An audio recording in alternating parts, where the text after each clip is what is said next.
Hello, hello, hello, hello, hello, hello, hello, hello, hello, hello, welcome. It is Sunday, it is Warhammer Sunday. It's that time of the week when I sit down and do some Warhammer stuff and have you join me. I don't know why I say that now, because I do it like other times during the week as well, but never mind. Excuse me. Straight off.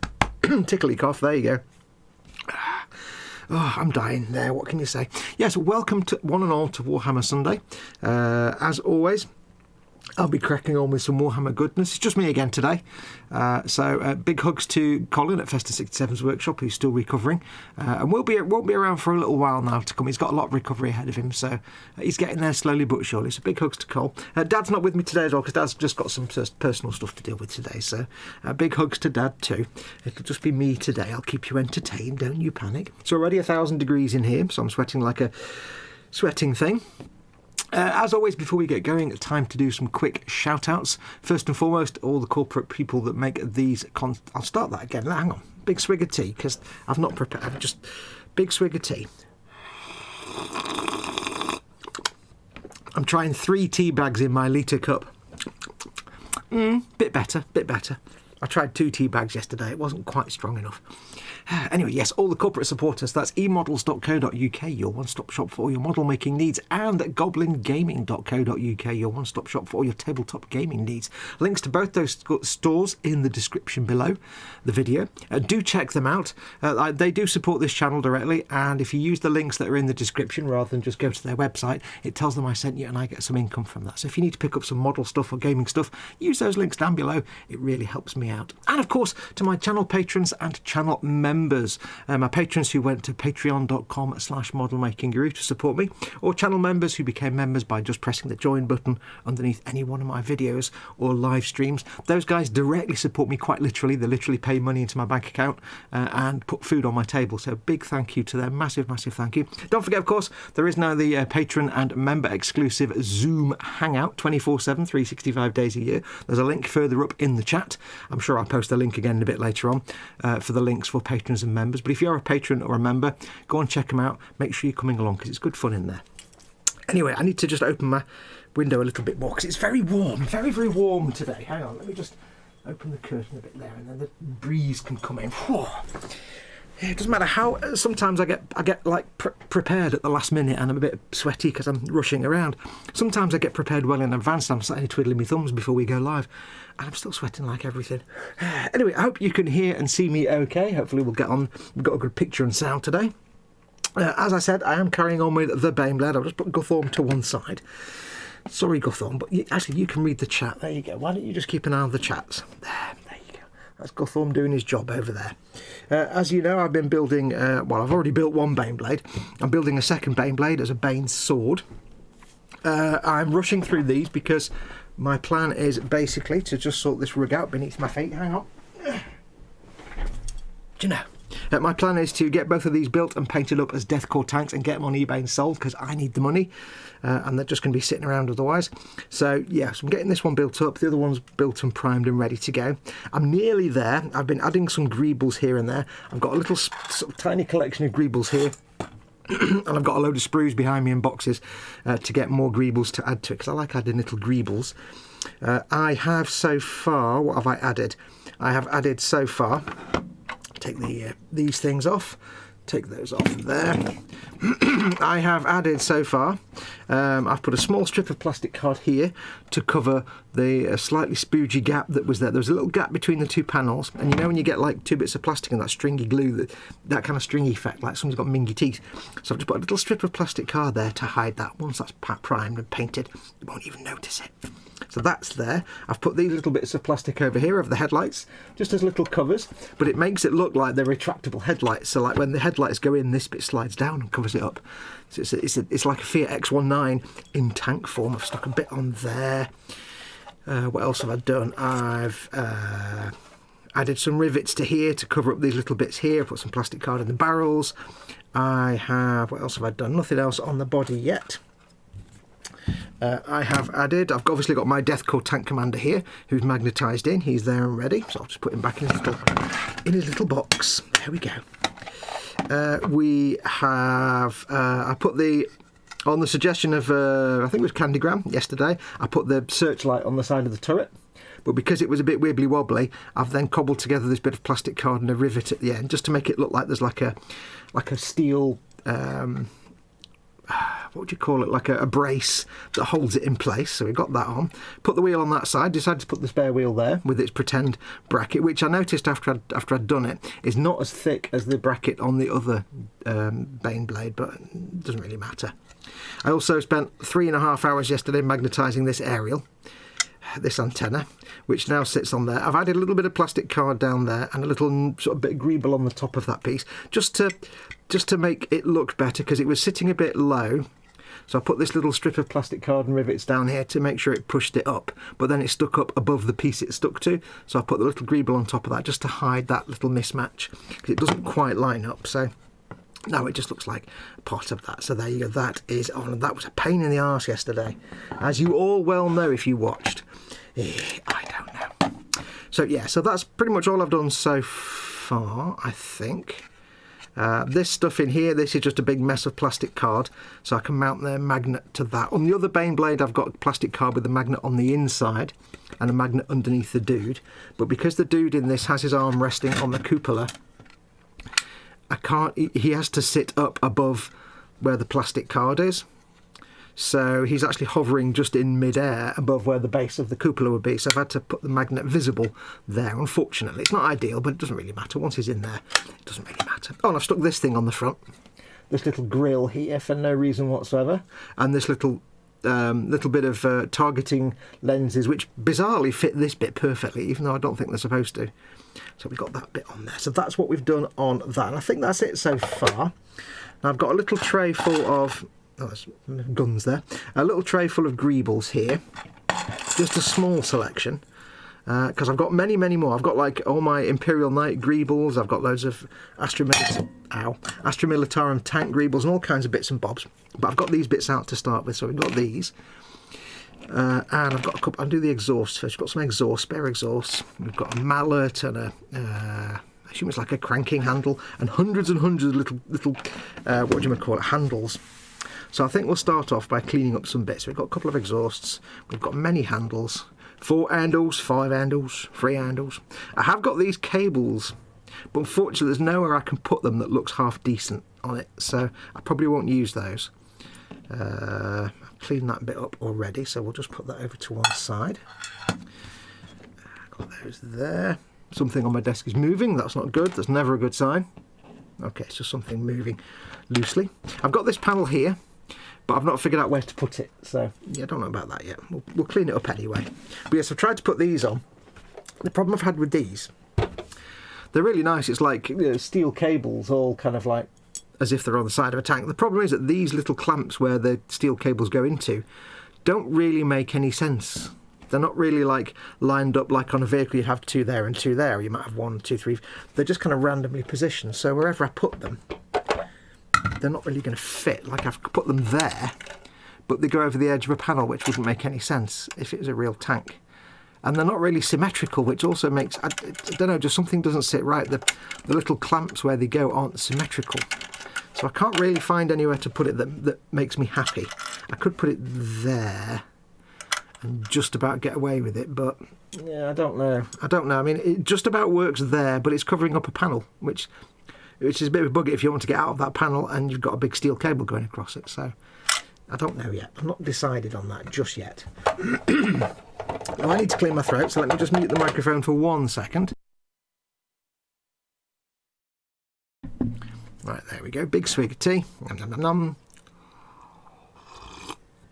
Nom, nom, nom, nom, nom. Pulled it to Marceau says, don't forget the big-ass missile launchers. I don't know if I've got any, but I'll find out. Have a quick look at who is in chat. We have Andy McLeish and David Sanderson and Wendy Hickson with the first 3 in. Welcome to all 3 of you two. All three of you two. That makes no sense at all, Fox. Chris at Gross Models is popping in and out as he does some editing. So hello, popping in and out, Chris at Gross Models. Panzer Koenig is in. Afternoon all. Welcome to Panzer. David Sanderson's in. Says hello. Hello. Who else have we got? Andy McLeish calls Panzer Cat. Quite like that. You should just change your name to Panzer Cat, dude. You may as well. It seems to work. Then you can get someone to draw you a cat character. Max McGinn is in. Welcome, Max. Hello. Big hugs to all of you lot. We have Paul Di Tommaso, as I said. He says morning to everybody. Marcus Bruin is in. Afternoon, everyone. Welcome, Marcus. One of my newest patrons. Who else have we got? EC Idaho. Good day to all, says EC Idaho. Welcome, EC Idaho. Big hugs to Colin. Bionic's nearly at 100%, says Andy McLeish. Yes, he's recovering slowly. He's getting there slowly. So he's got a long road ahead, a bit like Mama Fox. He's got a long road ahead of him, so we all give him our support. 3 tea bags. Oh, good God. Fox is teabagging FNAF, says Andy. Andy's in one of the moods, I can see. Plastic Monkey's in, hey, Paul? Wendy sends big healing hugs to Colin. Andy McLeish says, Paulie. There was no, if you're wondering why there was no stream earlier on today, the Dad and Dave doing the Sunday brunch. Dad, like I said at the start of the stream, Dad's just got some stuff to deal with today, so he wasn't able to make it. So that's why there was no stream earlier on. So big hugs to Dad. William Rayborn's in. Good morning, beautiful people. Well, thank you very much. You weren't aiming that at me, were you, really? Let's just be honest. Open a window, Fox, and let the fresh, cool air. I have got it open, but because it's cold, it's weird, right? It's like outside is all right, inside the house is icy cold, so I've put the heating on full, because Mama Fox is thousands of years old. Put the heating on full, which is fine, until you open a window, and then obviously then my body realises that the house is at 1,000 degrees and starts sweating, but then it benefits from the cool air. It's really weird. You have to balance open windows and heating in this house. The upstairs gets really hot while downstairs stays really cold, which is great in the summer, it's not so ideal in the winter. But hey, what can you do? Where are we up to? Looking great, Fox, says EC Idaho. Thank you very much. Oh, you mean the tank. Sorry. Good call on the searchlight. It was Candy's idea, I think. Who else have we got? Mac is in. Welcome, Mac. Hello to you. And I think that's everybody. Candygram from Mongo's in as well. Welcome to Candygram. Big hugs to all of you. Fox, you're a beautiful princess, says William Raybould. Well, I know. I am truly the most beautiful of beautiful princesses. Big T. Big T.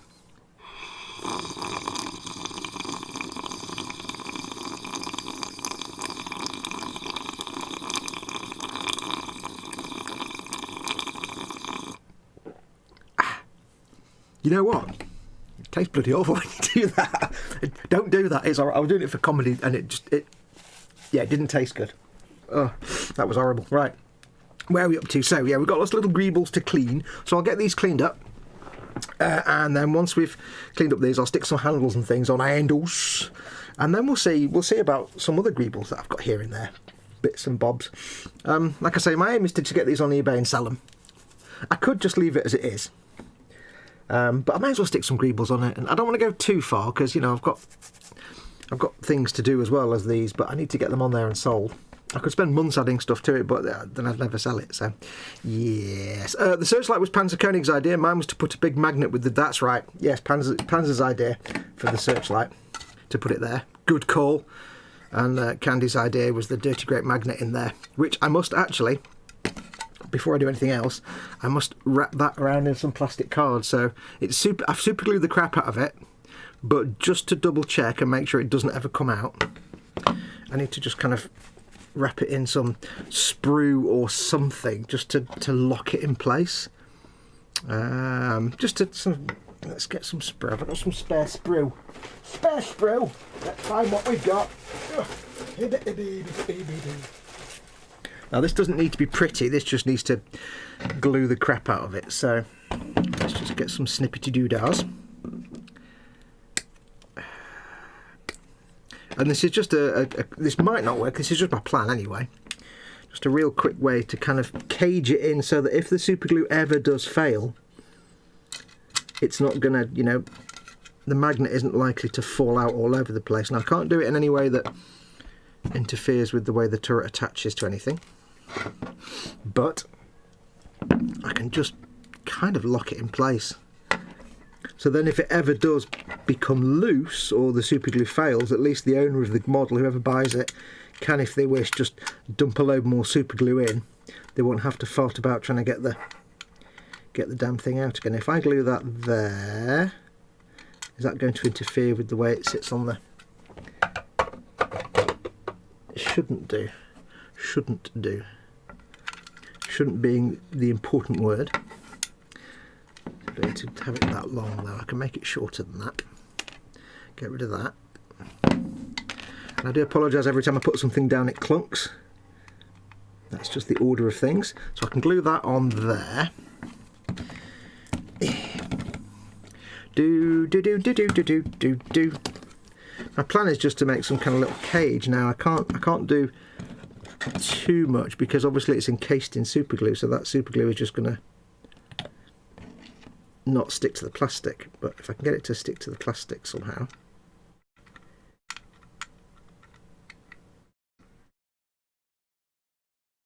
Just in some contrived and convoluted way, by drowning it in cement. Maybe, just maybe, I can somehow convince things to stay in place. So I'll put that there. Give it a push. Don't push me. Just make sure that doesn't foul the turret when it's on the tank. Nope, that's absolutely perfectamundo. Cool, so that's one piece. I need to jam more bits in there now though. Jam your bits in, that's what I need to do. We need to jam your bits in. It's all about bits today. Right, let's see, where are we? Let's see if we can, it doesn't need to be pretty, just needs to be practical. Where's my tweezelators? If I put that there, jam it in. Again, it doesn't need to look nice, doesn't need to be pretty, because I don't really care.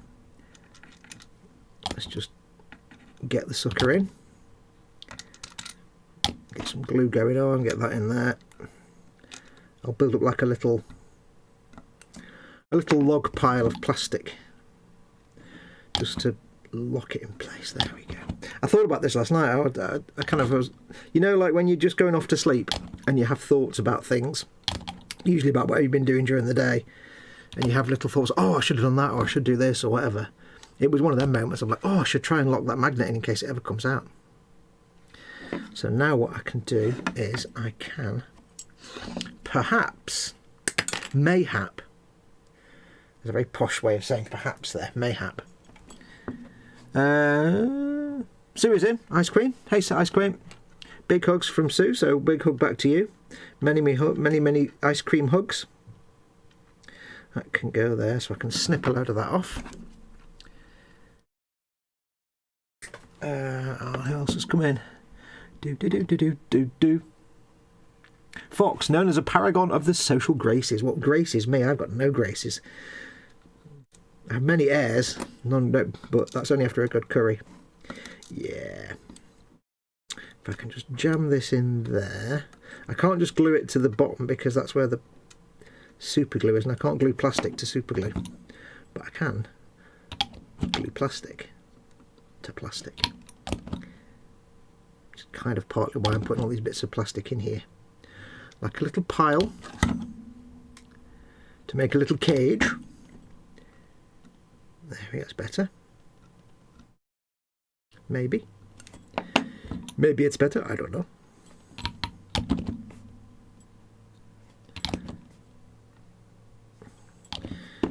And I can jam a couple of pieces across because we've got that there now.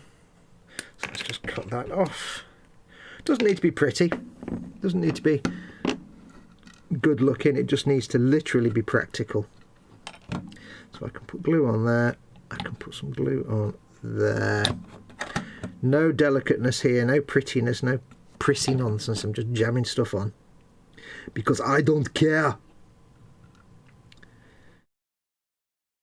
That should kind of hold it in place, the magnet I mean, for all eternity. Because I don't trust super glue. I do not trust CA glue at all to not fail at some point. Because it will. It breaks down over time. It's not ideal. Right, so that is kind of jammed in now. Ain't going to go nowhere. Ain't going nowhere, monkey fluffer. But I'll just glue one more bit of plastic over the top, because we don't care what it looks like. There we go. Hope I'm doing all this on camera. It could be a bit rubbish. I've spent the last 20 minutes doing this. Can I just point out, by the way, it's 3:20 and I'm already in the throes of gluing and sticking. Can I just point that out? Normally I'm still talking at this point. I mean, I'm still talking, obviously, but... Right, so that is now in. So, that should be much more permanently installed. That, of course, goes on there to make sure it still sticks. So whoever buys this, if that magnet, if the super glue ever does fail and that magnet works itself a bit loose, it's not a problem. They just need to dunk some more super glue in there. I'll put one last little bit in there because there's a little gap down the side. There's a purity seal on there. I might use that. I may have to use that. I'm going to go and grab a few more Z's. See you all later, says Paul Di Tommaso. Take care, Paul. Thank you for stopping by briefly. Big hugs to you and family and everybody. Take care of yourself, buddy, and have some good Z's. Good Z's are the best Z's. Just jam that down there. So I'm just being really generous. I'm wasting glue hand over fist here. I'm just pouring it all down to the gaps, so it can do its dirty work with all the plastic.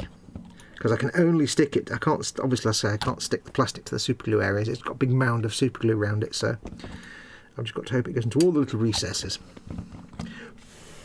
And that should never come out now. Cool.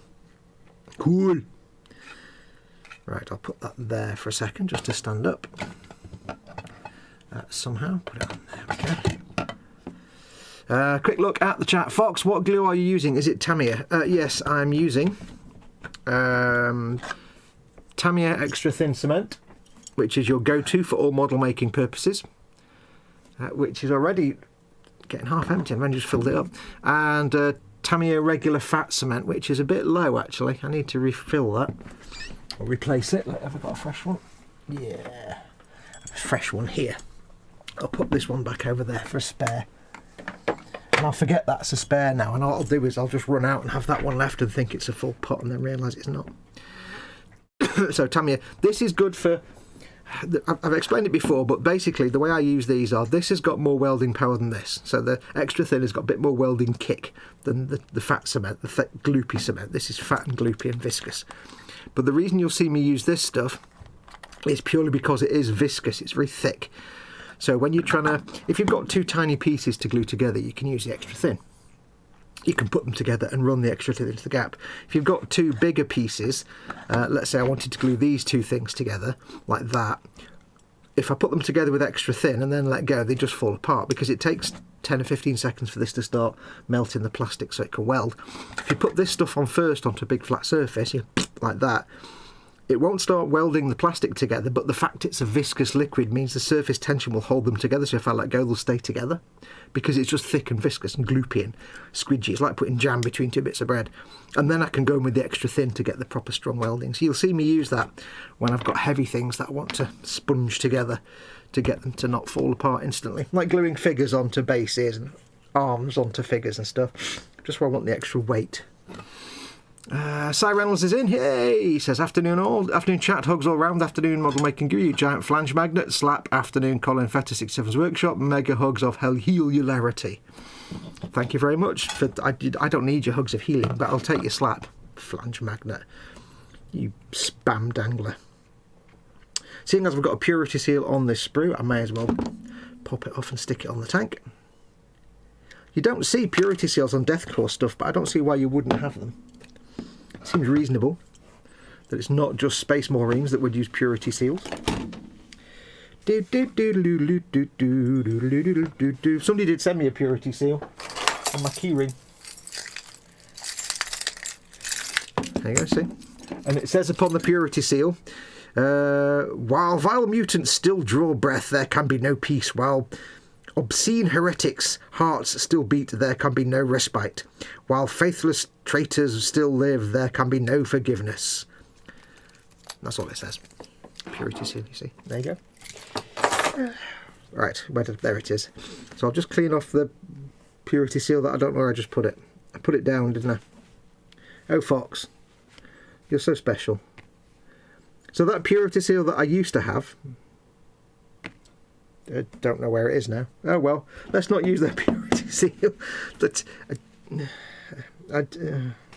where did I? Oh, I had to go and pick up keys, didn't I? And then I don't. Oh. Well, never mind. If I find it, we'll put that purity seal on the tank somewhere. Oh, there it is. There it is. Right. Now I have to apologise because all my stuff is in a big pile. Hang on. This is not very well organised. I've got a bag full of. Whatever. I've got a bag full of Greebles labelled Chris, but they're all tank bits. Why have I got a bag full of Greebles labelled Chris? I don't know. What are they? Oh, they're Imperial Knight bits and stuff. Okay. I don't know why it's labelled Chris. Never mind. I don't think it's the usual thing to name your Greebles, but hey. Right, so let's just put these in there. I'm just sorting things out. Hang on. Right. So, purity seal, which is there. Give it a quick squiz with the old sandulations. Have a look at chat. So today just going to be more Greebles because I want to try and get all the Greebling done, because if not today then tomorrow I intend on getting everything primed and start the painting, because I need to get this done, and I'm going to give myself a couple of weeks to get these painted up. It wouldn't take that long normally, but of course I'm going to have things like weathering with enamels and stuff and oils, so they slow the process down, because you do like one coat of oil enamel weathering and you have to wait for 24 hours, which is a bit of a pain in arse, but never mind. Right, and that should hopefully still attach to the side of it. Yes, it still fits. Let's glue this on here, I think. Purity seal, do. Now they can be quite tricky to do, purity seals, because they fall around all over the place. I kind of don't like doing them because they end up with a mess of glue around them.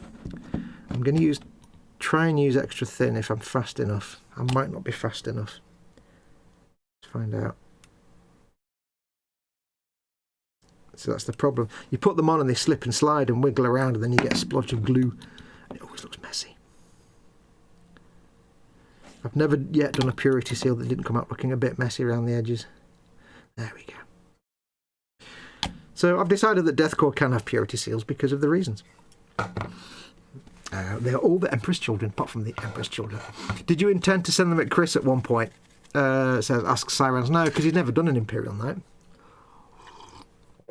Yum yum, tea. 3 tea bags, but I think 3 tea bags would work if I left it for a bit longer, I think. Some tissue, because I've got the sniffles. Lynn Dipple's in. Hey Lynn, big hugs to Lynn. Welcome Lynn. For some reason I keep thinking purity seals are like stamps of approval for good quality equipment within the Imperium. Foxx has piles, asks Panzer Koenig. Well, it's a bit personal, but no, I don't. Not that I would tell you anyway, but no, I don't have piles, thank you very much. Holy crap, it's Cy Kevin Reynolds. Chat just got classy. Chat just increased its golden demon count by 2. That's a whole 100% on what there was before.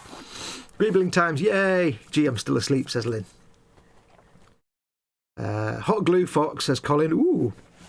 Hey Colin, big hugs to Colin who's watching. Festa 67's workshop. You could do, but it's like that. It's like that big. Oh, you mean for this bit?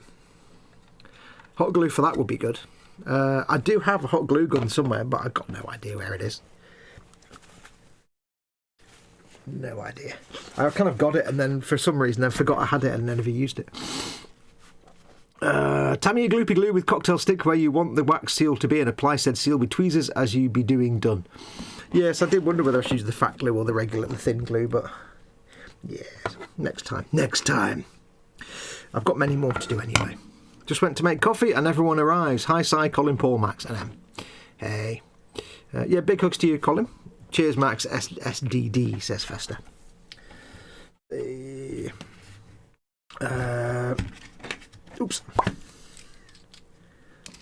Right, so we've got these greebles. Let us do some cleaning. Let us clean our bits. Time to bits and pits, but not quite. And then we shall attach some of these. Now I know where these exhaust pipes are going to go. Unfortunately, all my tools are in just a dirty, great big pile, which is not handy. Let me just sort out this pile of equipment. Because I had to just move everything quickly. It was like all your tools in a big pile. How are you going, Colin? Missing you, buddy, says Cy Reynolds. Yeah, we're all missing Colin. He needs to be back soon. Or he will be back soon, I should say.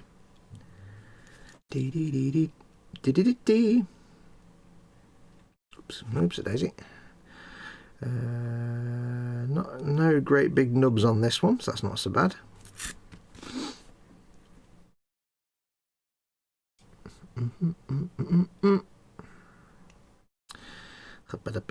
There's a nub. Look at the nubularity. Anyway, I forgot to ask the question, haven't I? Because Dad's not here. Oh, God. Or Colin's not here to remind me. So, yes, as always, folks, the most important thing, the most important question that I can ever ask you in your entire lives is where the hell is my scraping tool? There it is. The second most important question I can ask you in your entire lives is bench and belly. What's on your bench? What you're working on right now? And what's in your belly? What are you having for your tea, or what have you had for your dinner? Even tea or dinner, whichever you prefer to call it. What are your food plans, or what were your food plans? Bench, of course, is this right for me now. And belly tonight will be Cumberland style sausages. I don't know what that means. I would have thought they were either Cumberland sausage or they weren't, but these are Cumberland style sausages. But they are like cheap £1 a pack sausages from my local corner shop, so they're probably mostly sawdust, which is why they can't probably call them actual Cumberland sausages. Cumberland sausages, chips, beans, and gravy, or maybe, yeah, chips, beans and gravy, yeah. Or mushy peas, maybe, not beans. I was going to do that last night, but I forgot to get the sausages out to defrost them during the day, so I put them out just before we went live. They will be defrosting nicely on the side. Sausage, chips, gravy, and mushy peas. Mushy peas. You're going to have a pea. I find peas to be the most boring thing in the world, unless they're mushy peas. Then they suddenly become very interesting. Non-mushy peas, garden peas, oh, so middle class.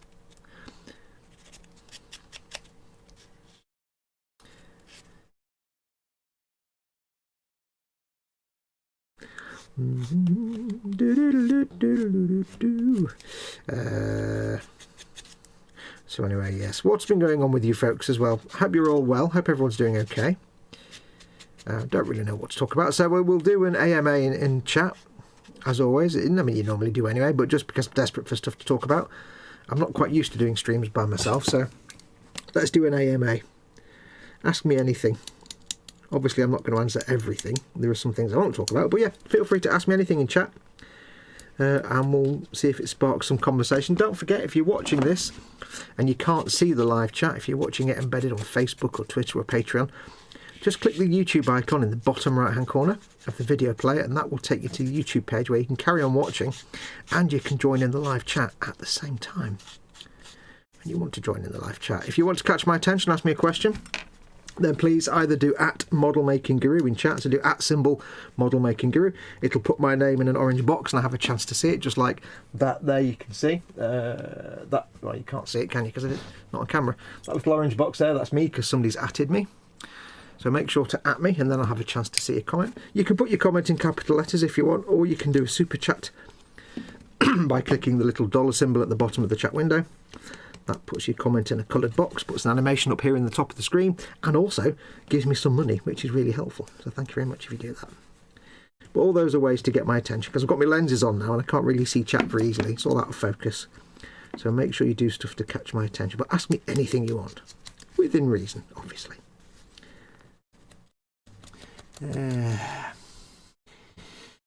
Lynn says, yes, I'm still asleep. I was really woken up by Sweetie, so I'm still asleep. Oh dear. Model making parrot. That's the downside of having a gobby bird as a pet, you see.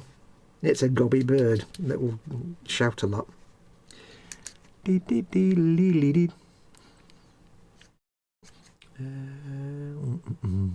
Colin says, same old same as Simon, just mulling. Yeah, don't be thinking, dude.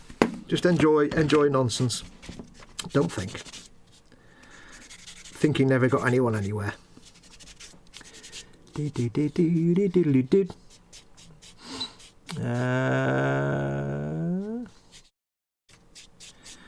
KFC, your pot, Fox. Thankfully, mine actually arrived. Nothing missing within 15 minutes. And I'm working on polishing the Oshima R35. It's so shiny. Last night, because we couldn't do the sausages, Mama Fox said she'd have KFC for dinner. So at 6 p.m, I went on. Now this is, I'm going to name names now. I went on to Deliveroo, and I said, please send me lots of KFC. Thank you very much.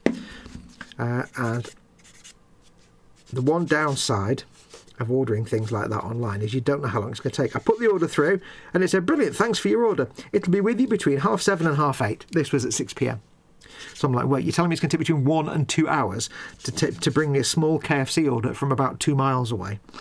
I do it online because we're still, you know, keeping Mama Fox safe. So it's like, really? So for 2 hours it says, KFC are preparing your order. Really? So anyway, 2 hours later, and actually a bit later than 2 hours, about 2 hours, 20 minutes later, I'm barely hungry anymore, the order turns up from the Deliveroo driver, and I pick up the bag and I'm like, that feels a bit light. Yeah, they've missed half the order out. So Mama Fox got all her stuff for her dinner, and I got like 3 bags of fries, and that was it. I'm like, great, well, that's a complete waste of time. So in the end, I was like, right, screw it, I'm just going to go to McDonald's and get... I wouldn't normally just go to McDonald's, because again, we're trying to keep Mama Fox safe. But I was so frustrated and hungry. After waiting 2 hours, I'm like, drove to McDonald's, drove to the drive-thru. So yeah, absolute rubbish last night. But to give them credit, to give Deliveroo credit, they don't, when they, you know, that does tend to happen. In my local KFC are basically just made of morons. The entire staff are just cripplingly moronic. So it's like, you know, you place a simple order and they get half of it. It's like, you know, at which point did you not notice where it says include a goddamn enormous burger in there with the 3 bags? It's like, who would literally order 3 bags of fries, 2 mash and a gravy? Come on, that's not an order. So anyway, yeah, they are a bit moronic. They tend to get it wrong all the time. So to be fair, Deliveroo, they never quibble when you say half my order was missing, give me my money back. They just give you your money back. They just refund the missing items. It's like, yeah, there you go, done. Okay, cheers. So yes, that was most frustrating last night. It wouldn't have been so bad. You know, having stuff missed out of the order isn't so bad, but when you've been waiting 2 hours and a bit for it already, I mean, it would have literally taken me 10 minutes to drive there and get the order myself, but yeah, trying to be careful for Mama Fox. I was so frustrated, I just went to McDonald's. Nothing yet, trying to wake up, says Lynn. Bench, it's not that important, so nothing then. Bench, Necron Royal Warden, belly will be roast pork and crackling with all the trimmings, says Fraser Davies. Welcome, Fraser.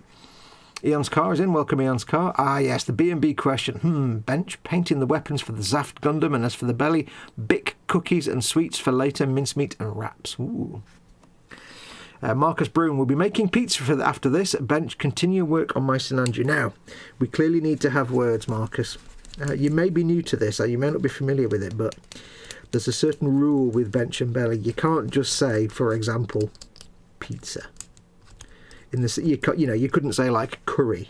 We need the filthy details. We don't really care about the bench bit that much. It's the belly bit. We're vicariously having food through your descriptions. So what we need you to do is describe the pizza.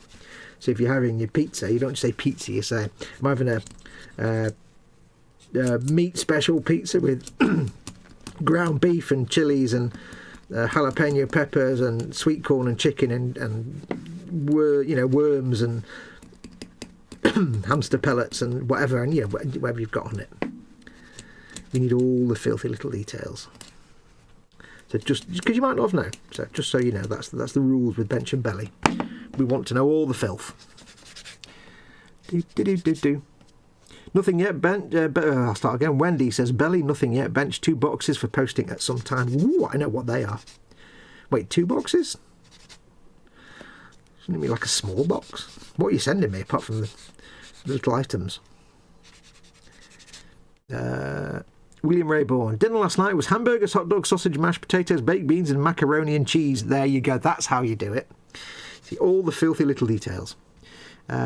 Birthday cake and then s'mores by the fire. Oh, birthday cake. Oh, was it your birthday, William Rayborn? If it was, happy birthday. If it wasn't, well, happy birthday anyway. Why not? Is that your way of saying it was your birthday yesterday? Go on, how old? If it was you. Or was it somebody else's birthday? Max McGinn says, tonight I'm going to make a nice spaghetti bolognese with meatballs and bench. I'll put a comma in there for you. Tonight I'm going to make a nice spaghetti bolognese with meatballs, comma, and bench, just finishing highlights on my Terminator captain for my custom chapter called the Crimson Guard. Yes. Oh, you could have called them the Crimson Lance and done a Borderlands theme. Oh, missed a trick there, buddy. Festa says belly. Oh, Festa says belly nout, bench, scribing a kshatriya. Oh, now, ooh, now you see. Colin and I had a conversation, or I made a suggestion to him the other day, because he's a lot of the time he can't be at the bench very much because he's still recovering, so he can't be sitting down for very long. He's got to stand up. So a lot of the time he's just sort of stuck lying down on, in bed and whatever, watching telly and stuff.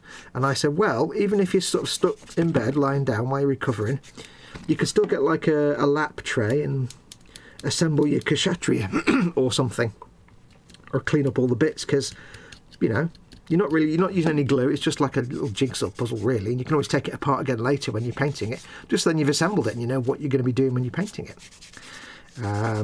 It seems obviously he's taken that to heart, and he's gone a bit further. He's scribing panel lines. Oh, because I must admit the kshatriya is a bit devoid of panel line detail, so it is good. So awesome, Cole. That's great to hear that you. I don't know if you're doing that while you're lying down or when you're spending a little bit of time at the bench, but it's good to hear that you're doing stuff. So big hugs, buddy. I can't wait to see what you do with that kshatriya either. I must be honest. That's a nice Gundam kit, probably one of my favourites. Yes, I've got one in my stash to do as well. I think I know what I'm doing with mine. I think. Candygram says, AMA, yesterday when you trimmed your nails off camera, did you use Tamiya decal scissors or God hands clippers? No, I used Scholl nail clippers, which if you didn't watch yesterday when we went live, I realised I hadn't trimmed. I always trim my nails before I do, like at least the first stream of the week, just because, not they're dirty, just because I don't like having long nails. All you ever see is my hands for the most part, and I like my hands to look okay. So I got myself some new nail clippers because my old ones died. But the frustrating thing with these is they're in this plastic case, right? So you've got the metal nail clipper in there, and then you've got this plastic ensconcement. And it looks like you should be able to get the clippers out because they move a little bit, but you can't. They don't come out, and it's so frustrating. It's like, I want to take them out because it looks like they should come out, but they don't. And it really frustrates me. Anyway, it's not even remotely interesting conversation, but I thought I'd just pass that on to you. I may be modifying it, says Colin. Yes, I can't wait to see. AMA, how's Mama Fox? Hugs and loves. Recovering slowly. It's going to be a long road for recovery from Mama Fox. It's going to be months. So she's getting there slowly. Slowly. She's got a lot of journey left ahead of her yet. So I'm still having to do a lot of stuff. Which is why I'm not doing any proper filming at the moment. While I can steal an hour here or there, or an afternoon to do a live stream. Because while I'm doing a live stream, if Mama Fox needs me, she can, press a little buzzer and I'll get a ping and I can go and sort her out. But if I'm doing a recording and she needs me, I have to stop, and then that kind of ruins the whole thing. So it's not really. That's why I'm not doing any recording right now, because then filming proper builds, because I can't devote. I don't know for sure that I'll have X amount of time at the bench. Whereas with the live stream, I can stop and start at will. I can press the back in a minute button if I need to. So, it's not the end of the world. I can't do that when I'm recording.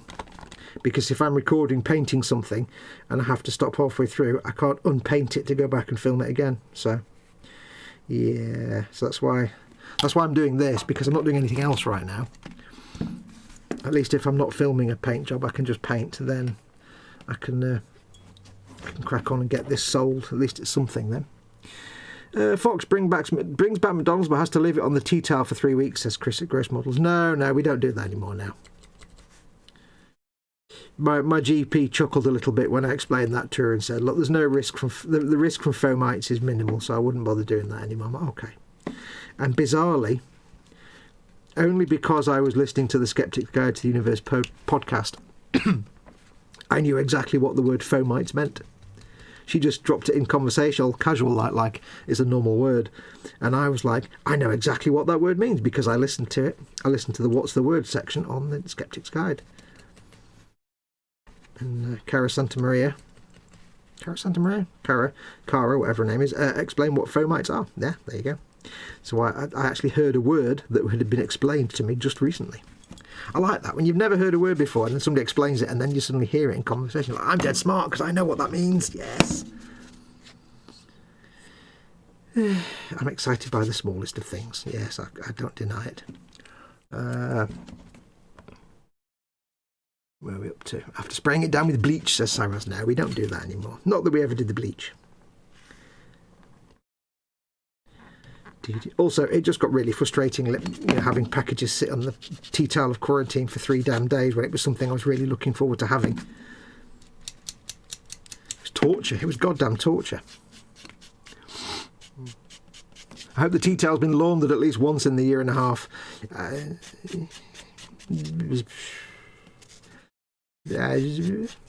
Microsoft can neither confirm nor deny rumours and speculation. PS jokes, keep that Mama Foxx safe. No, it's fine. The doctor herself said you don't need to do that, really. It's not going to, if it's something's been posted to you, it's been in the post for a few days anyway. I wouldn't worry about it.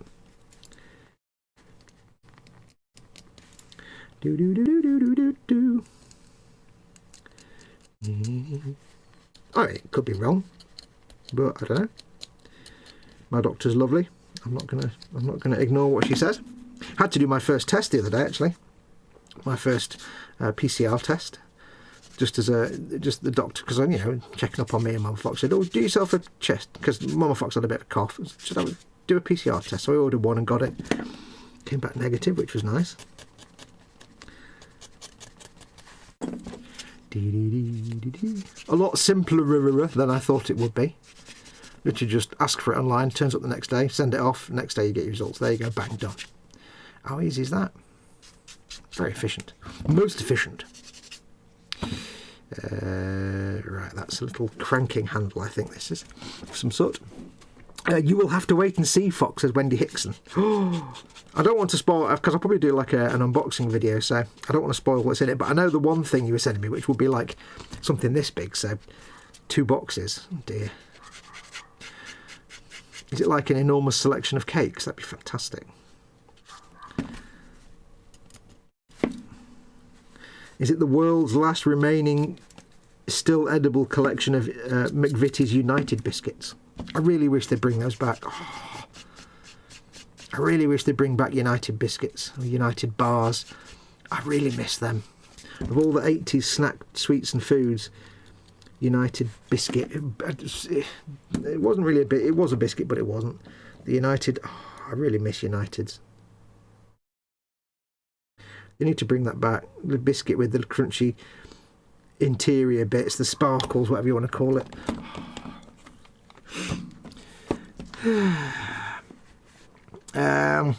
Cy Reynolds says to Colin, it will be controversial, says Fester about his Kshatriya. And then Cy Reynolds says, oh, you are orcifying it, aren't you? And he says, moi, as if. Yeah, he's orking it. No controversy at all there, Cole. Remember, Gumpler is freedom. You can do whatever the hell you want with it. It'll still be awesome. Candygram says to Colin, awesome, out of controversy arises excellence. Excellence. It was my oldest nephew's 21st birthday. Ah, so there were perhaps alcoholic beverages as well. Oh, yes. Jolly good.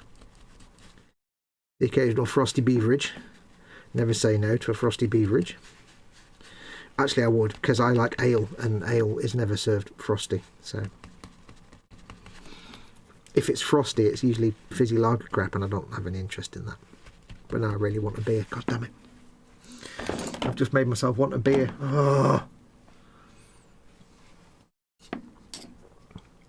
Do do do do do do do do.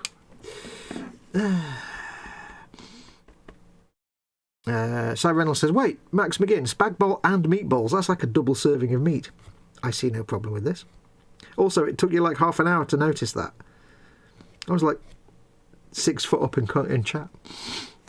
Marcus says, fair enough, my apologies. It will be ham, a spicy mince, onions and mushrooms topped with cheddar and Swiss cheese. There we go. There's a goddamn magnet on the end of my... I'm putting that magnet in the bin. That's from yesterday, that is. Little shithouse. Where are we? Ham, spicy mince, onions and mushrooms topped with cheddar and Swiss cheese. If recipe is required, I will gladly provide. No, because that's cooking, and I don't do cooking. Cooking's for fools. My version of cooking is to press a button and it gets warm, or to press multiple buttons and a little man turns up with it in a box. That's how I do cooking.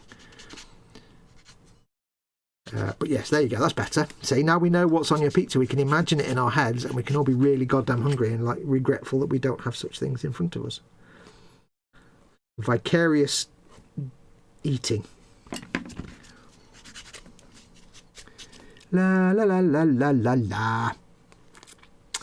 Where are we up to? I was with customers. What did Foxx break? Nothing yet, Andy, says Lynn. I broke nothing, Andy McLeish. You spoon. I've not gone full power Burke yet.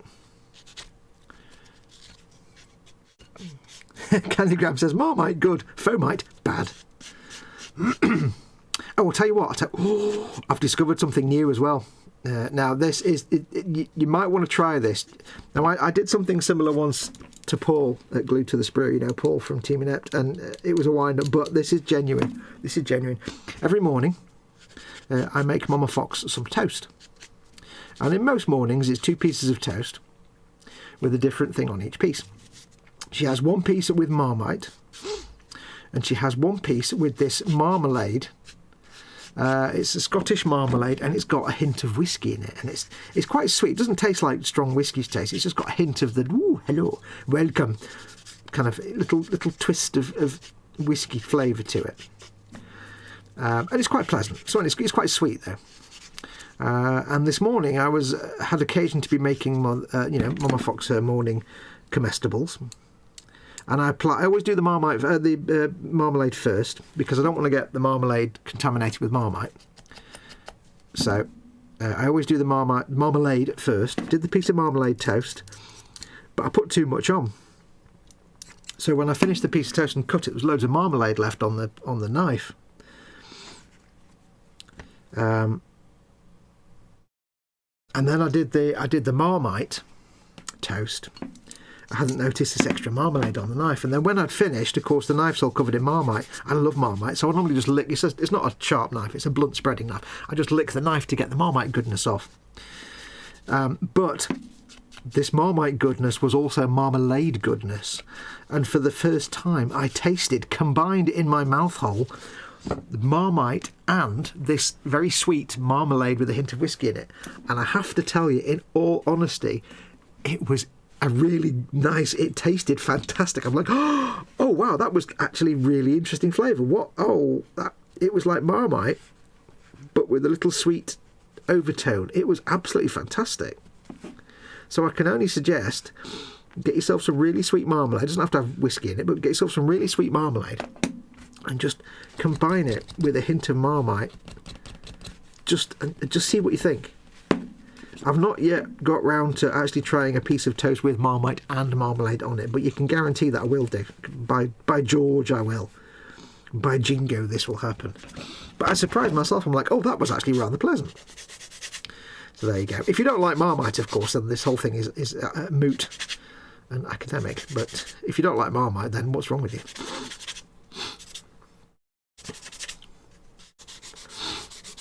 So yes, it was most pleasant. It was like a little hint of sweetness. It was most delightful. I spot a squig. Hang on, where we are. Foam mites or fomites. Very different mites, says Chris at Gross Models. Colin, say hi to Andy. Not telling, says Wendy Hickson. Oh, my favourite kind of boxes are boxes where I don't know what's in them, but I'm expecting them. If I don't know what's in something and I don't expect in the box, then I get a bit, worried. But yes, now the tedious bit now is all these little grab handles. Grab handles. Because these are a pain in the bum to clean up. I'm not going to clean up those cables because I don't think I can use those really. But I need to get all these handles off here. I need to separate the handles from the bits of sanding debris. So yes, Marmite and sweet marmalade. It's very strange. I may try and experiment with some other combinations in the future, but for the moment I'm going to experiment with a big swig of tea. Oh.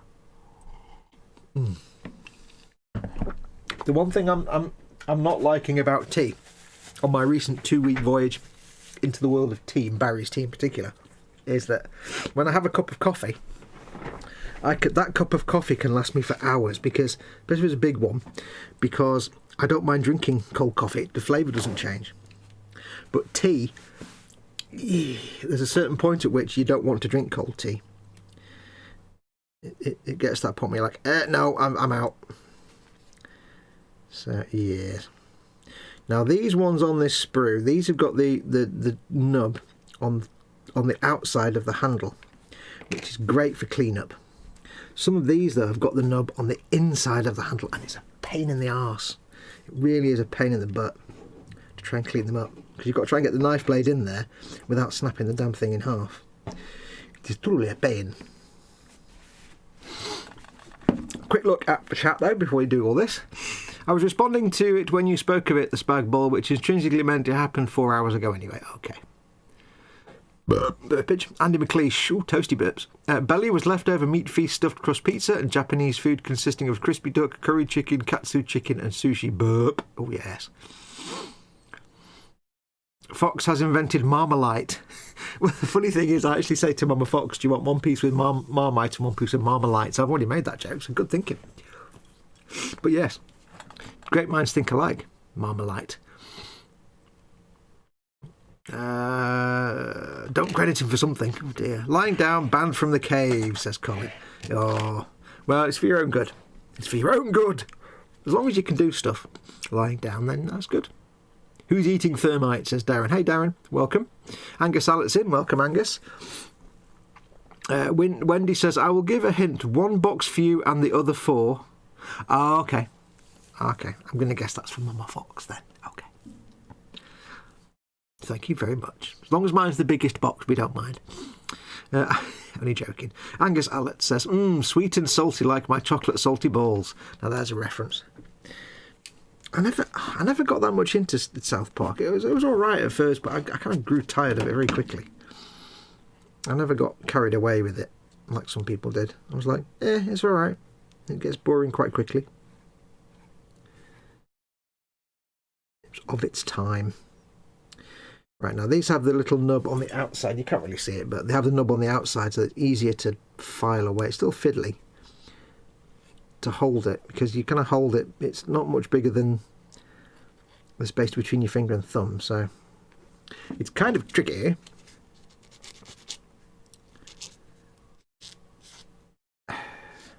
It would be easier to glue these in place and then actually clean them up, I suppose. Thinking about it now, you idiot. He said it. Chocolate salty balls. Yes, I'm going to say, I don't mind reading things out. I can't do a good chef voice, though. Big things come in small packages. Okay. And small things come in small packages.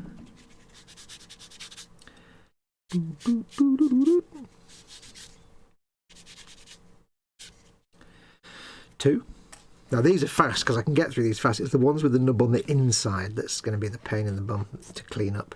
I may just start them and be like, yeah, I can't be bothered. I've got enough handles here. Handles. This is my third handle.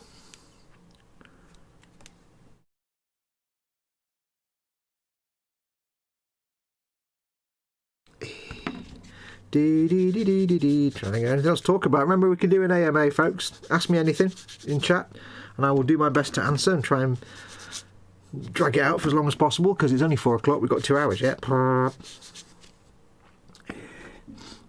3 handles. Look, Cole, it's my 4th handle. 4 handles. How many handles have I done? 4 handles.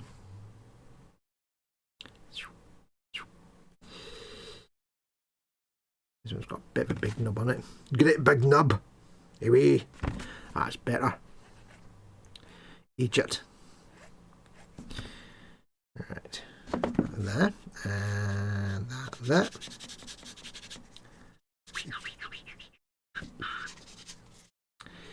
Ooh, the window's open and there's a little tiny cooling breeze just rustling around my feet. I've not got any socks on under the bench, so little cooling breeze has worked its way under the bench and just gambling around my feet. Gambling with an OL.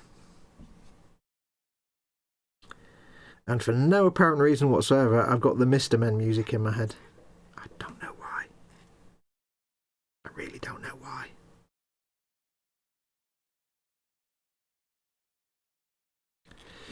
Look at that. I don't even know where the camera... Am I even doing this on camera or am I completely off camera? I don't even know. I'm an idiot. What can I say? IR Baboon. Have a look at chat in a moment. I'm dealing with tiny things here, so it's hard to look at chat at the same time.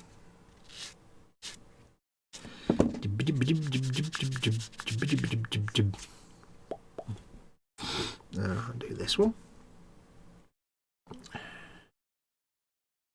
Is this 1, 2, 3, 4, 5? This would be 6. 6 isn't really enough. But the rest are all going to be chuds to clean up. We'll see. We'll see how quickly I can do one. Do one!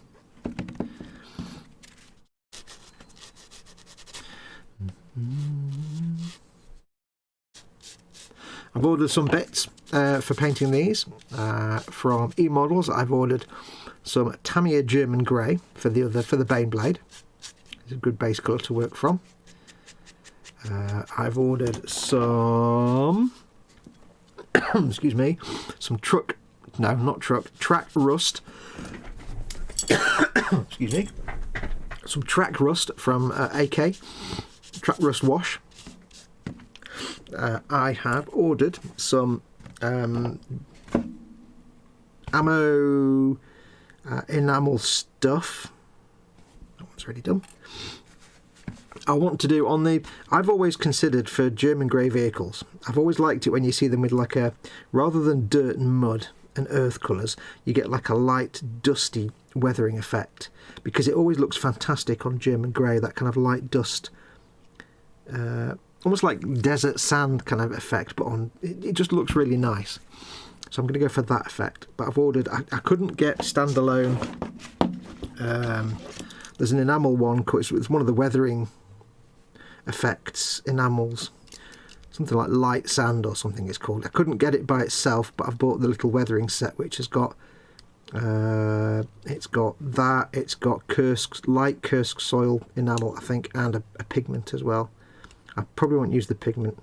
I've kind of determined with these I don't really want to use pigments because I'm selling them and because somebody has the choice if they want to of actually playing them on the tabletop. Pigments look great on display models, but when it's a model that you're going to handle, it's not really a good idea because you can't guarantee they're going to stay on the model.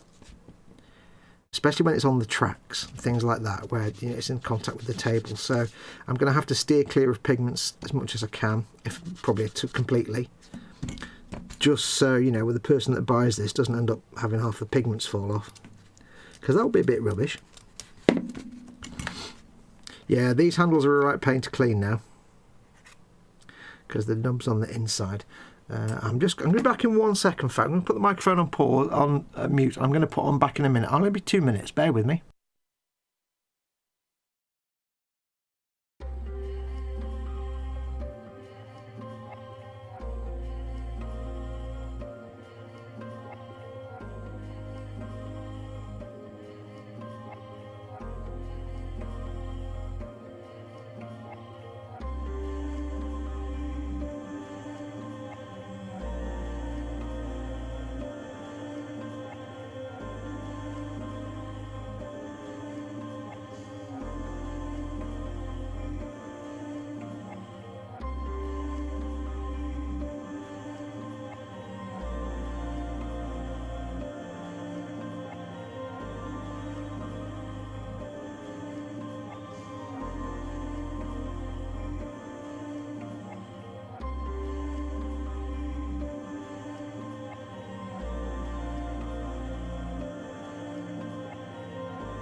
Yeah, sorry about that. Right, where were we? It's 2 cases of beef and tomato pot noodles, says Colin, about Wendy's mysterious package to me. Oh dear, no. Alright, Fox, you have the biggest package. Ooh. Sorry, Fox, it's 2 AM, I'm a bit silly at the moment, says Angus. I have the biggest package, steady Naris. Philip bucks in, good afternoon all, love to all, may all your sprues behave. Sprues never behave, but welcome. Thank you for coming in, Philip. We're up to... they've the cheek to slag Raggy. William says, okay, I've got to work on the bike while Dad's gone. It's good to see everyone, says William. Cool, thanks for coming in, buddy. Ooh, Mrs. M just brought me spring rolls and samosas, says Mac. Ooh, yes. And they've the cheek to slag Raggy off. Best regards to Raggy. Why? What's going on with Raggy? Have I missed something here? What did I miss about Raggy? I've missed something somewhere. Am I on live? Yes, I'm on live chat. Oh well. Tactical pause. Oh, has he broken the loo? No, I thought I thought the front door was going. We've got things being delivered, and I thought there was the front door, but it wasn't. It was not.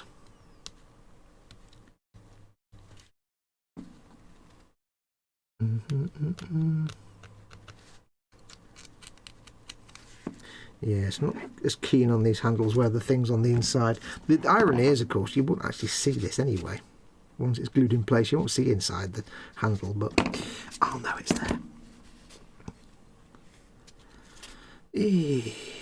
Ask me anything, folks. You know how it works. Ask me a question, I shall answer. Because Lord knows we need stuff to talk about. Again, I was worried I would get all these done, all these greebles done within the first half hour of the stream, but I'm not even finished cleaning up the bits yet. It does amuse me greatly.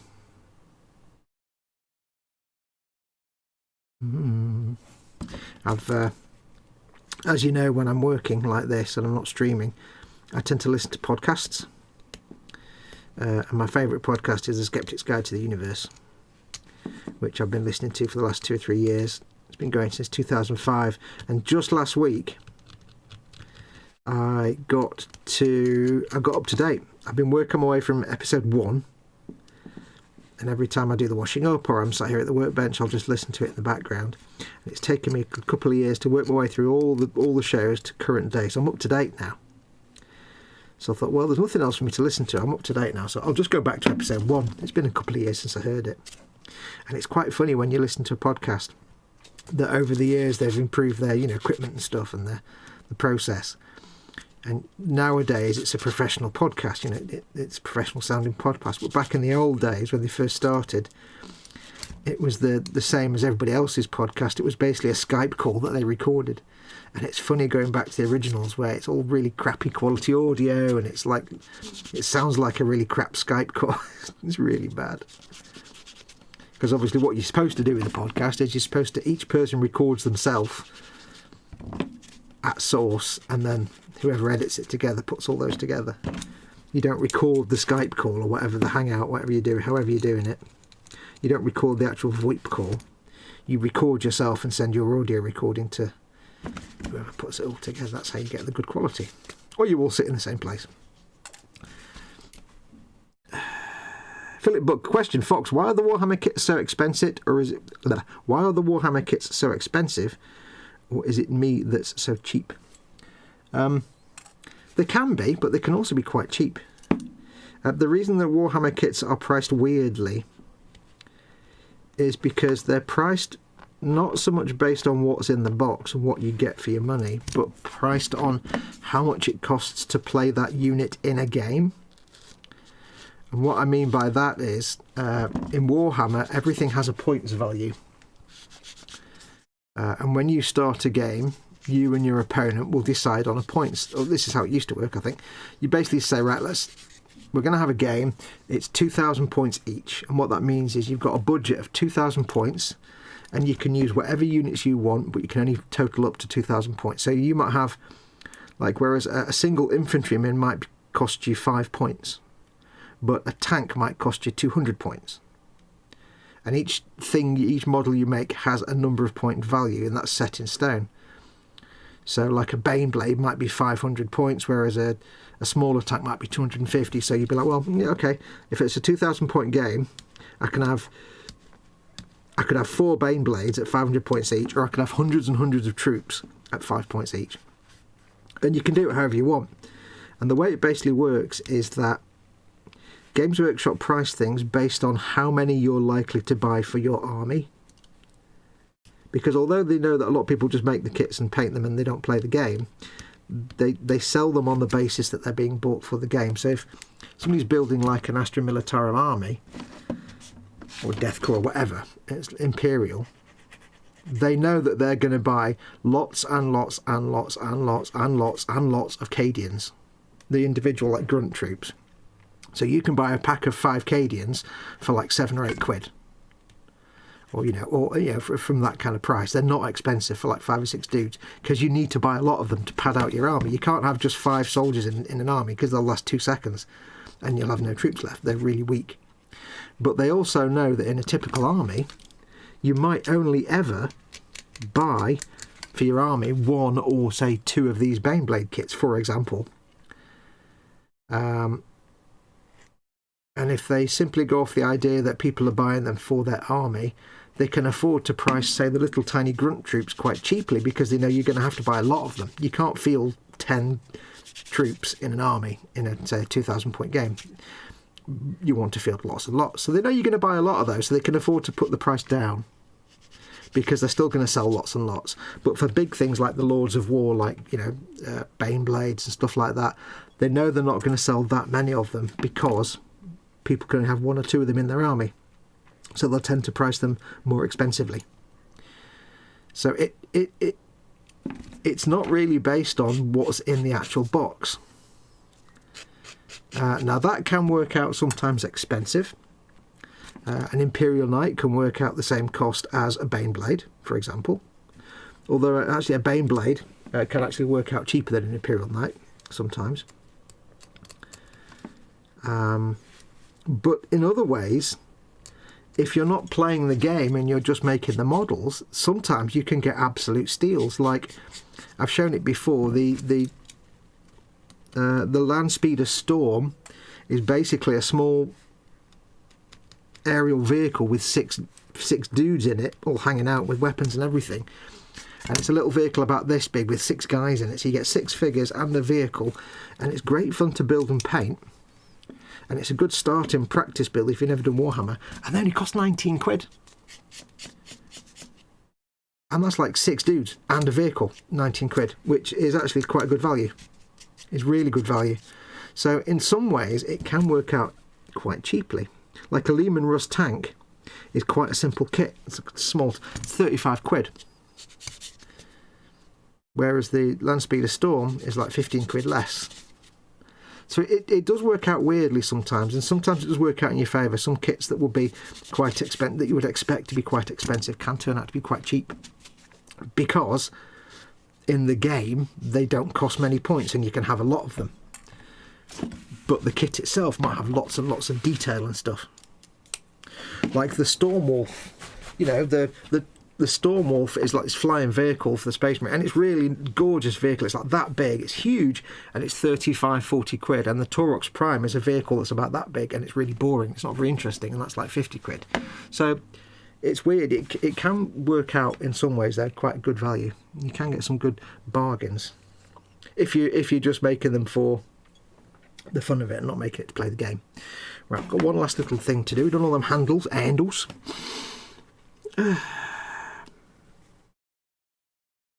Si Reynolds, I can't stand Marmite. Dove for men all the way. What are we talking about? Si Reynolds, how many do you... What the living fudge? I just got back from a quick excursion to the small supermarket across the road. They have Lynx Africa with Marmite. For those of you across the pond, Lynx is Axe body spray. Lynx is horrible. Oh. He says, none, I can't stand Marmite, and Dove for men all the way. I must admit, I always used to use Lynx deodorant, but they changed something a good few years ago. A few years ago. I think they changed it because I suddenly found that, like, by the end of the day, I just smelled really weird. I had this weird... And it wasn't me. I knew it wasn't me. It was... Even after a couple of hours, you'd be like, it's not really floating about. There's something not right here. And I think I changed to Dove as well. Now I'm on Nivea for Men deodorant. That's quite good. It lasts all day. But yeah, something in Lynx, it just by the end of the day, it's minging. You smell like ass. And I asked a couple of my friends about it, and they were like, yeah, no, we've noticed that. And they've changed something. Right, that little case is far too small. I can't be bothered fixing it, tarting it up. I've got to try and clean it up, and I'm kind of like, oh, I can't be bothered. Can I be bothered cleaning this? Not right now. Nah, we'll leave that to... I won't put that thing on there. That'll be used some other time. Right, so let's get these few greebles we've done and get them stuck on. Model Maker Dave's Workshop's in. Hey, Dave. Welcome, welcome, my friend. Ooh, swig of tea. Right, where's my tissue? Because I've got tea in my stash. I need to have a shave. My facial furniture's just got too big. Philip Book says, okay, got it, thank you. Oh, wait, no, have I done my deja vu joke yet? 10 Marines, 20 bucks, 40 Guardsmen, 20 bucks, yeah.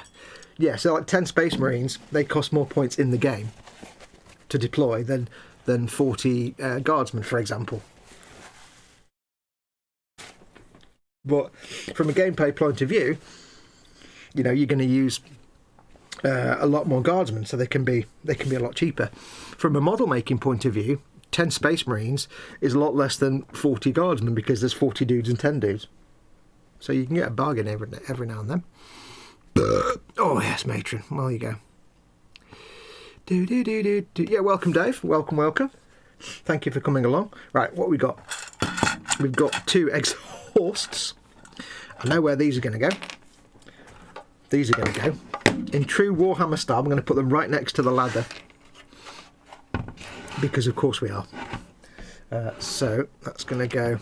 There's no official place for these to go because they're supposed to go there. But I've got 2 spare ones. So what I can do is I can glue that one here, like I did on my other one actually. Let me consult the leg end of the other tank and see exactly where I glued them. Okay, they're not exactly the same. Okay, on my other tank it was the exhausts with the curvy bendy tubes at the bottom. But no problem. These are just slightly different. So we can glue that straight on there and it will fit in quite nicely. No one will ever know that it's not supposed to be there. How cool is that? So let us glue. Do. Fox drinking tea, did I hear right? He says that, yeah, I'm drinking Barry's tea. I've been drinking tea for the last few weeks. Because I make Mama Fox lots of cups of tea a day, and one day I accidentally made myself a cup of tea. I was so used to making tea constantly all day long that I kind of got sidetracked and distracted.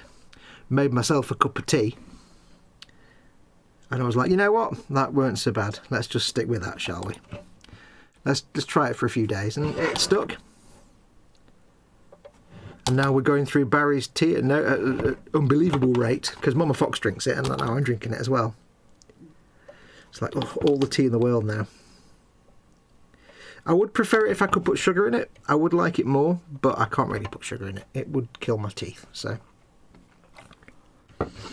right, let's get this one on this. And apologies if this is hard for you to see, because I can't really. How does that match? 1, 2. Well, there we go. So it's going to go there. This is where I realise this isn't going to fit on this. Oh yes, it is. There we go. Yes, I can't give much consideration to you seeing everything right now. I've got to give consideration to me being able to get to the things I'm sticking on. So that's going to go there. No, it's not. It's going to go there. Idiot. So the one good thing about these models being covered in rivets. Rivets are a great way to line things up. They're a great guide for lining chisel up. Making sure it's all lined up properly. It's 2 rivets in and 1 rivet up. All you need to know. Make sure it's straight. There we go. Lovely. There you go. So he's got a couple of extra exhausts. These will of course be painted nice and rusty coloured. This tank is going to be painted a bit like a Matilda in the Colton. I think it's called Colton pattern, Cornter pattern. That's Cornter pattern. So it's going to have like the sand colour, the green colour, and the blue colour, but then the exhaust and bits will be nice and rusty.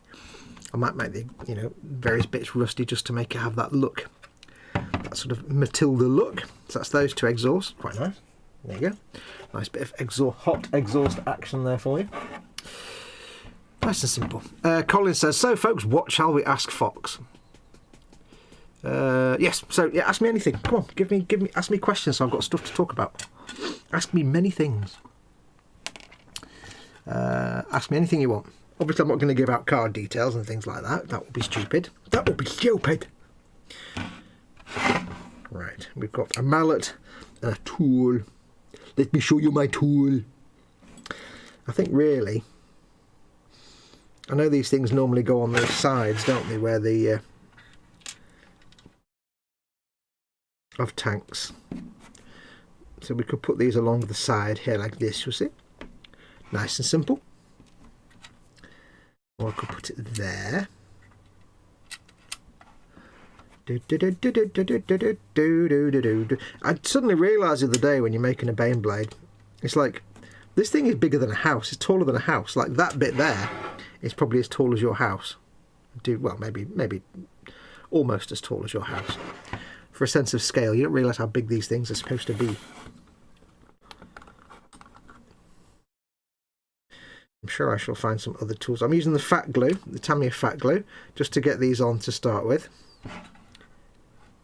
Because then I can, again, remember I said earlier on, the viscosity means they've got a certain degree of not chemical stick, but physical stick.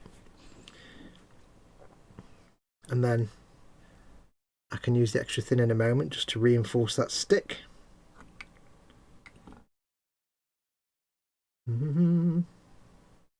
Now, if I was half sensible, I would actually replace the brush in the extra in the glue, or I would use a smaller brush, because the brush that comes in the regular cement is quite fat. But yes, I could use an old paintbrush. That would also work. But delicate application of the fat with the pH cement. There we go. I think there's a crank handle. Crank handle. Now I've got lots of Warhammer greebles, but I do also have some real world greebles, like bed rolls and stuff, but I don't know about them yet. I've not got those out to look at, so we'll sort them out. AMA, exactly how many tubes of Starship Filth do you presently own? Let me see. I don't even know where they are.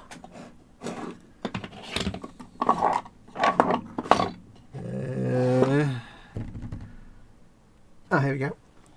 I've got a drawer called Filth and Oil Brushes. Exactly where they are. Let's find out. Graphite pencil. because of course, Starship Filth, Starship Filth, Starship Filth. That's it. I might have like one more in my oil paints tray. I've got some oil brushes. I've never really used those, to be honest. So it's a bit minimal actually. 3, 4 maybe at the best. I thought I had more than that. I mean, that'll last me for the next 30 years, don't get me wrong. And I haven't actually used Starship Filth for anything for ages. Cy Reynolds. I can't click the like button twice, Lynn, says Eon's car. Lynn says 37 watching and 23 thumbs up. Come on, peeps. Yeah, please give me a thumbs up if you're enjoying it. If you're not enjoying it, then just hit the thumbs down button. Press it twice for extra effect. Darren Edmonds, is water wet? Yes. Depending on your point of view. If you're a tardigrade, no. Because you're so small, it's more like syrup. It's more like a very sludgy, thick, viscous, not wet. It depends on size. If you're a single-celled organism, no. If you're, multicellular like us, then yes. Question: what came first, the Colin or the Raggy? Asks Cy Reynolds. Raggy has always been. Colin just was given access to Raggy. I don't know why we're talking about Raggy all of a sudden, but Raggy didn't appear. Raggy has always been. In the beginning there was Raggy, and then Colin came along and was given custody of Raggy through various circumstances, I think, is the best way to look at that. Now, I've got a little, vision port here, but I've got nowhere to put it. The only place I can think to put it is here, but it's not very interesting to look at. It's just like a little diamond shape, with no indication whether that's supposed to be glass or anything. A bit rubbish. I'll be perfectly honest. It's not like it's got like a cowling over it. It's just this little triangle that sticks up, which is a bit bish. It could go there, right next to the other viewing port. I don't know. There's nowhere else it will fit, unfortunately. I thought about putting it on the turret here, but it's not quite the right size. It's a little bit too wide, or it's right behind the big spotlight, which doesn't really make any sense. It's not quite, doesn't really fit. It just looks like something I've stuck on, if you know what I mean. So I think we'll not use that. We have many handles though, many handles. I've got a hair sticking up my nostril, which is really quite annoying. Let me just deal with that. Nostril things. There we go. Better. Andy McLean says, Big and Bang and Boomin' Cannon or Floppen Cannon de Korps. Big and Bang and Boomin' Cannon. Die Rollen Rumbeln, Big and Boomin' Blasten Cannon. Ja, das ist richtig. Right, handle time. And I don't mean the composer. So we have, let's get these sorted out, because there's 2 different types of handle in this collection. Let's take that out.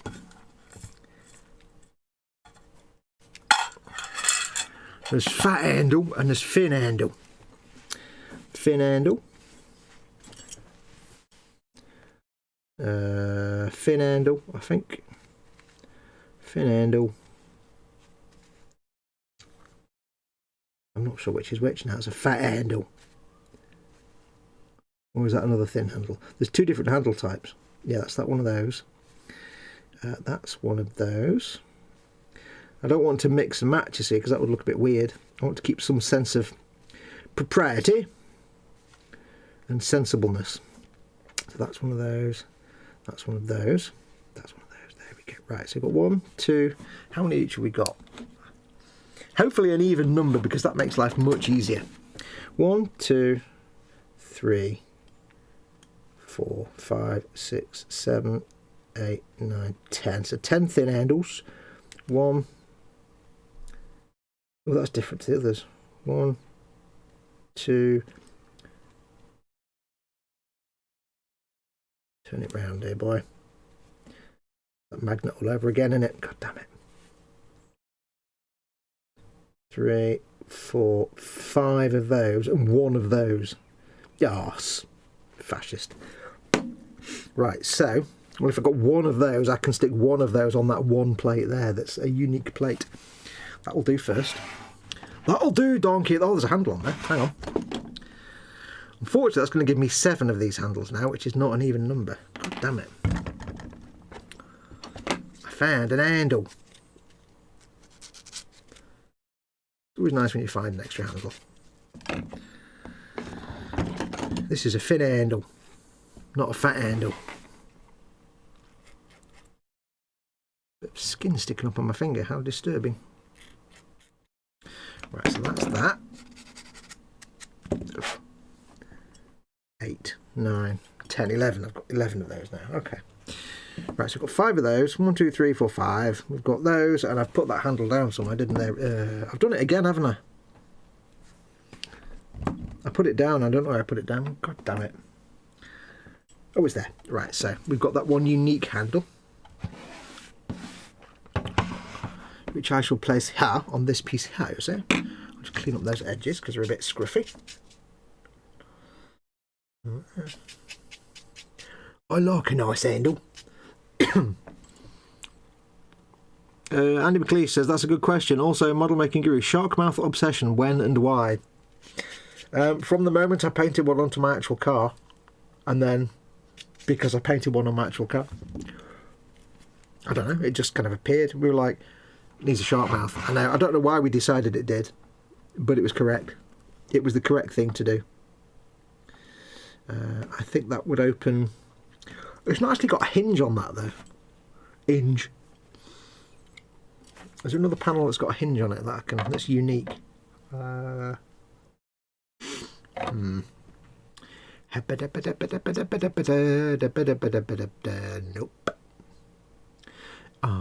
Okay. Well, assuming that it's got like, I don't know if you can see on camera, it's got like what look like 3 bolts here, but it's not a hinged panel. So, if I was to take off 3 bolts and pull it out, I would probably assume that the handle would be diagonal, because then you can pull it off. So we shall do it diagonally because it looks interesting. Makes no sense at all, but I don't deal in sense. I deal in interesting things. Touch of fat glue to the little lower area. Drop that in there loosely. I'm going to turn it around so I can see. Okay, that is on. Now, I've made a bit of a mess with the fat glue, but that's fine because I can tidy that up with the extra thin. There we go. Touch. It's now on. And then any excess glue that is left over is easily sanded clean. There we go. You can sand any blobs smooth. So I even give deep thought to things like handles, where I'm putting them. I don't know why. I always do. I like this bit. So we've got 4 of these handles. 5 of those. What have I got 5 of? 1, 2. 2 of those. That's no use.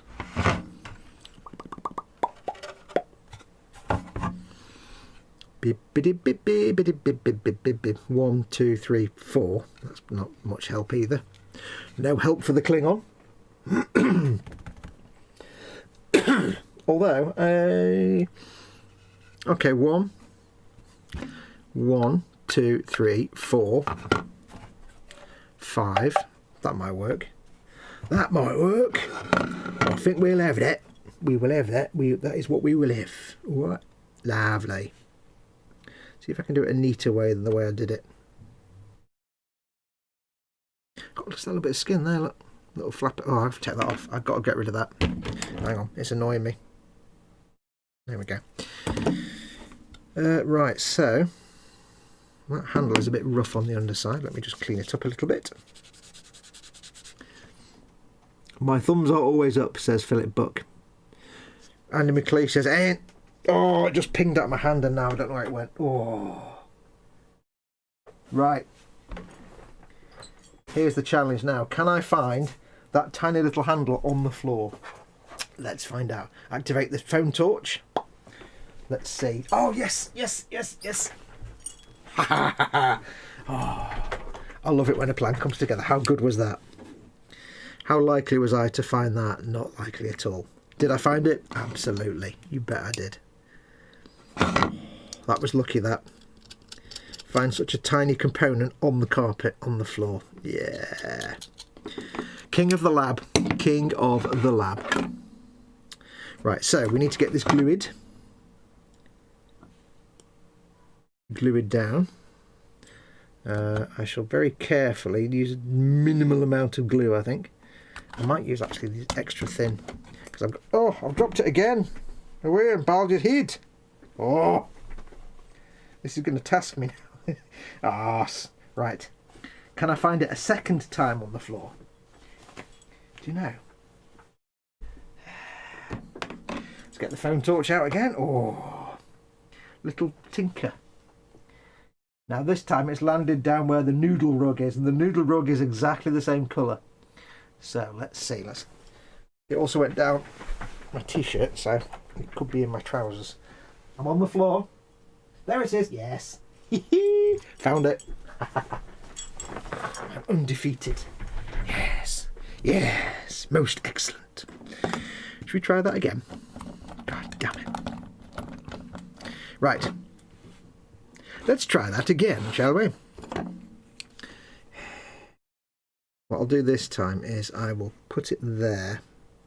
See, it's not got a little hole to go in, so it's not going to necessarily sit on the surface easily. I can't just place it down there and then touch it with glue. So what I'll have to do is touch it with some glue first. And if I use extra thin and I'm quick, I might minimise mess. Or not. And what I can do is touch it again at that end. And then try and manoeuvre it very gently, if I can, to make sure it's straight. I don't like doing this really, but yeah, I'm making a mess now as it's moving around.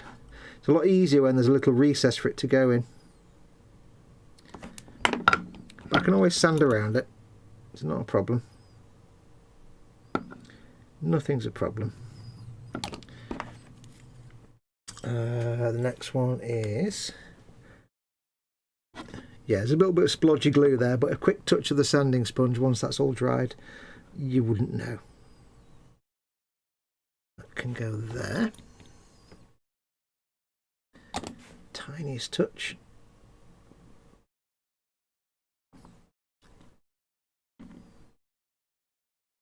I can do this. It's not the best in the world, but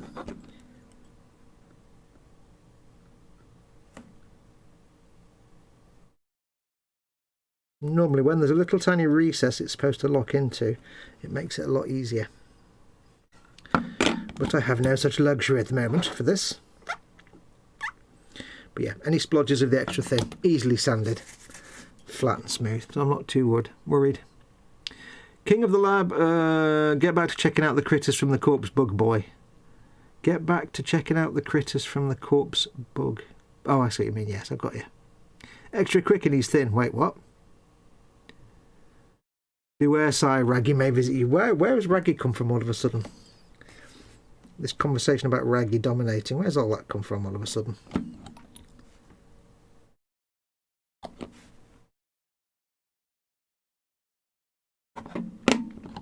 That's a bit better.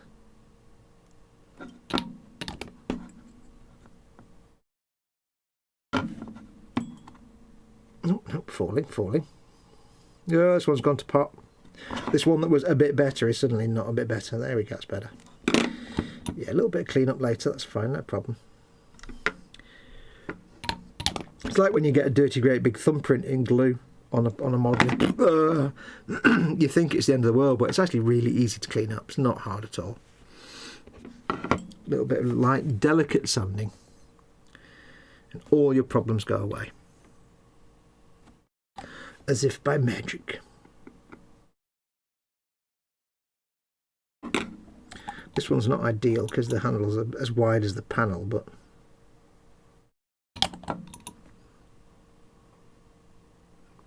again, it's all just made up nonsense.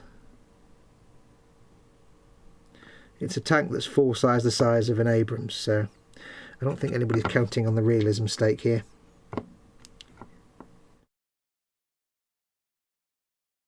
There we go, nicely glued. One more. One more. Hodgins is currently testing a theory where, boom! Theory, huh? I love Bones so much. Bones really is just the best.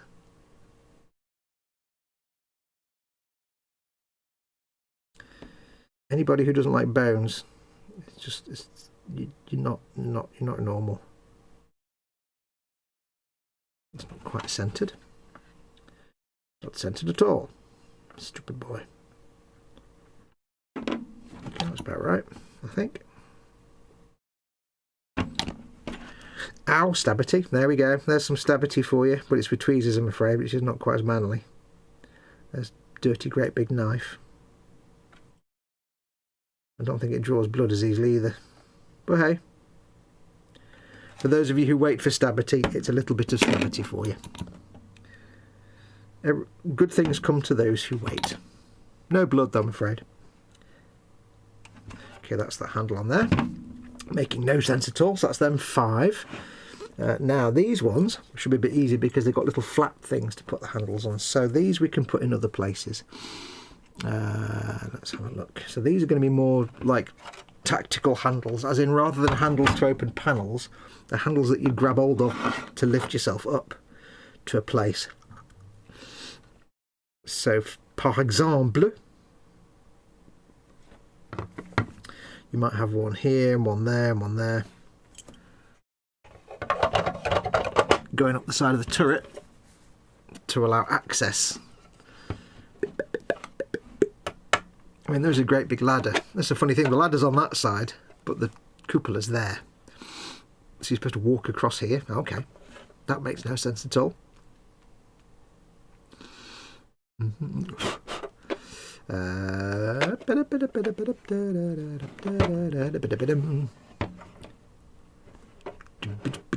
Okay, those handles don't quite line up, but never mind. Shh, don't tell anyone, they'll never notice.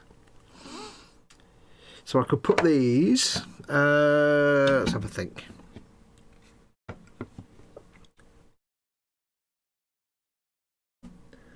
Put one there, maybe. Am I on camera?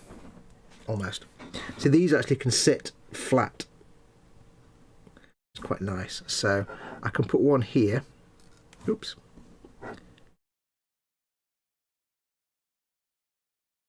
Because they've got the little flat spade ends, I can put them there and they'll sit nice and flat. They're not going to have to fight with them too much to get them to stay in place, and then I can add the glue so they'll be less messy. I need to get rid of that mould line though on the end. Okay, so that can go there. Like there to see.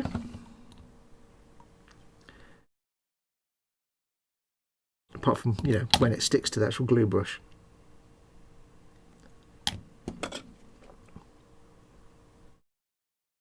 Yeah, straighten that up a little bit. Perfect.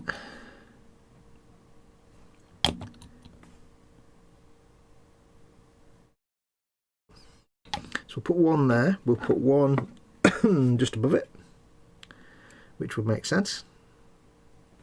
Clean off the mould line. For the last time, it's no handle, it's Grieg. What is that? DS Grieg from the bill. Scottish fella. Long face. What's with the long face? That one can go there. I'll put this one here on the edge, but it'll line up with the other one, you see. There's no point in having a grab handle that doesn't line up with the one below it. See, it's all common sense. I'm overthinking this completely. Most people just slap little handles all over the place, but I'm trying to give it a logical reason to be where it is, you see. It's not the same handle, unfortunately, but it's near enough. There must be Dr. Pepper. Actually, I've got like about 42 cans of Dr. Pepper downstairs. Stabbity has occurred, a bit like 432, but more dramatic. Yeah, but no bleeding though, I'm afraid. Well, my friend, I and I are going to Mackie D's be back soon, says Lynn. Yes, I'll tell you all what we get. Good girl. 432 was mentioned, says Lynn as well. Let's do another one. This one can go down there. But I'll try and make sure it lines up with the other one. It just makes sense that if you're going to be like climbing up the side, the handles will all be lined up. It's like the inside of a Jeffries tube. Go there. Again, we can use rivets as a handy guide. There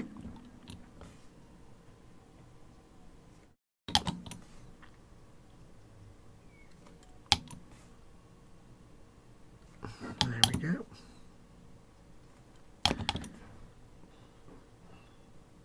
Perfect. Now, that would sit on the tank there. So let's see. That would go there. So it would then make sense to have handles there, but this is in the way. But we can maybe have handles across here, like that, because then somebody can climb up there and then get to that and climb up. Maybe. Keep in mind the size of a person. I mean, there's the dude in the turret. So they're kind of very close together handles. But hey, shh.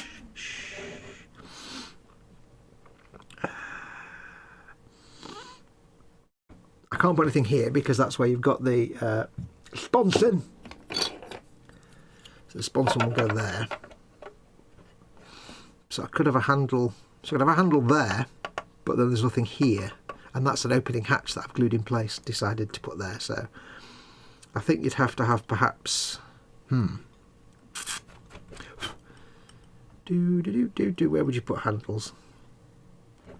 Maybe along here. No ladder, but you could have handles. It makes sense. You might want to get up on the other side. Let's put that there.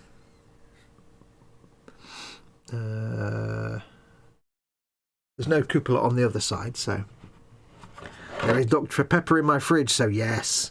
There's Dr. Pepper in my fridge as well, young lady. Yes. So if we do... Can I put this on its side? Apologies if you can't see any of this. If I put one there, like that. I need to clean that one up though. I'll put the top one in, then I can work my way backwards, you see. There's a little bit of a mould line on the end of each spade end.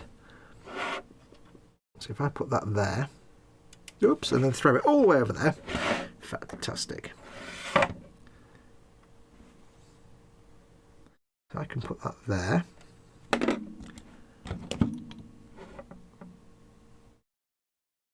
See, I bet when you woke up this morning you didn't think you'd be faced with the excitement of handles.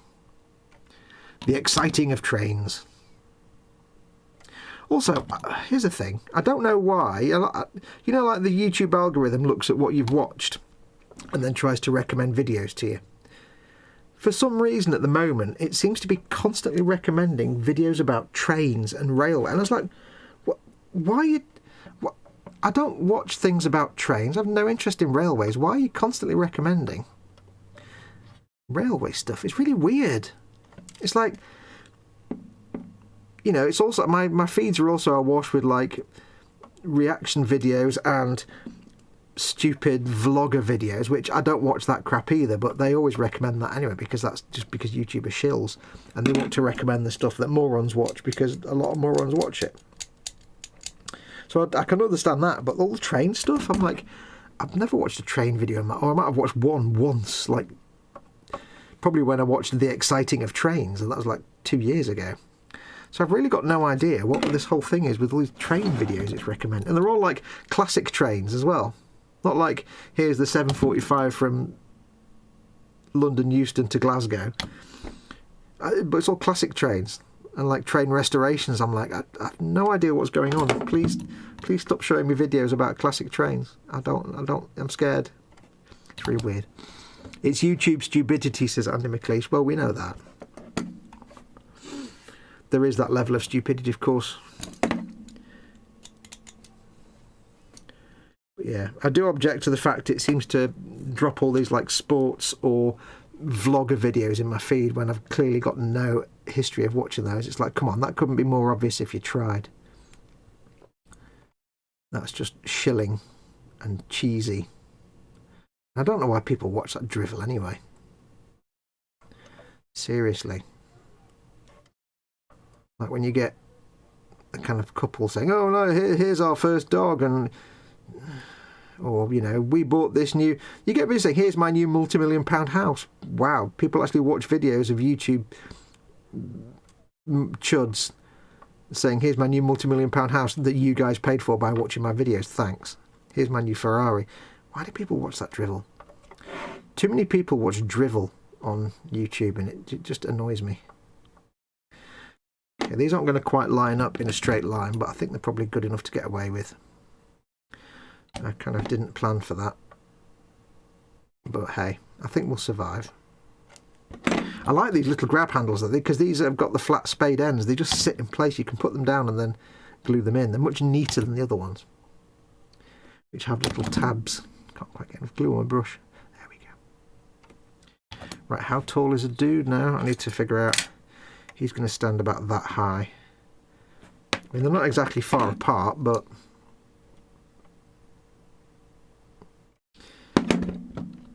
Will be some clean up around these, I think. But I will also be adding some rust around the handles, so a little bit of gluiness here and there. It's not the end of the world. So if he was stood on the ground, he'd be stood about that high. So yeah, probably put one more in just down there at kind of foot level. They're probably a bit too close together, but I don't care. I mean, look at the ladder. Look at that ladder compared to the size of an actual person. Come on. Look at that. I mean, that's ridiculous. That's like a ladder with like rungs that far apart. But we don't need to discuss such matters. That can go there. Like a glove. Oh, yes. Oh, it's gone. It's gone into a hole. I can hear it. There it is. Little bugger. Let's put some preemptive glue in there, I think. Just to stick it down.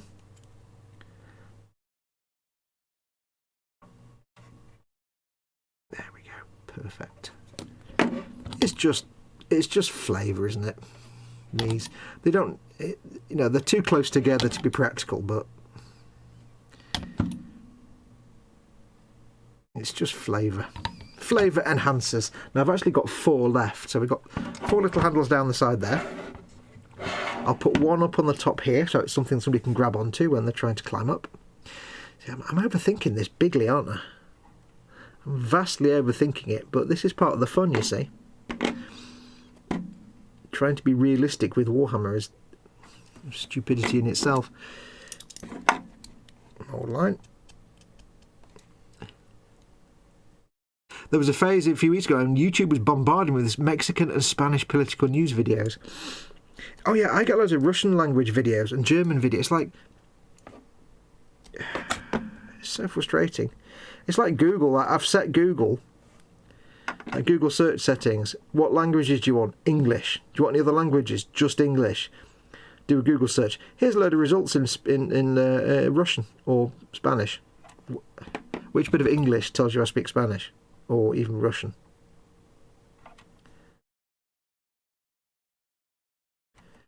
Yeah, it's kind of pointless setting a language in Google because it just kind of ignores you.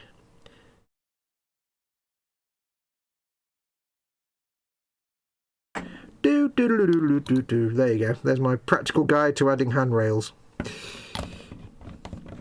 So we've got what? There you go. Looks quite good, I think. Quite practical there, you see. 1, 2, 3, 4, 5. There you go. I've got 3 left. Let's... where would you put these 3? I've got 3. Yes, I've got 3 of them. Let's put them in a place, and the place I want to put them is... Goes on the back. I I think maybe we could put one on each sponson, although sponson's kind of up in the middle of the air. I don't know why I'd have one on a sponson. Where can we put these last 2, 3? I don't know. Oh, burpularity. Do. Where would make no sense at all to have handles? That's where they should go, I think.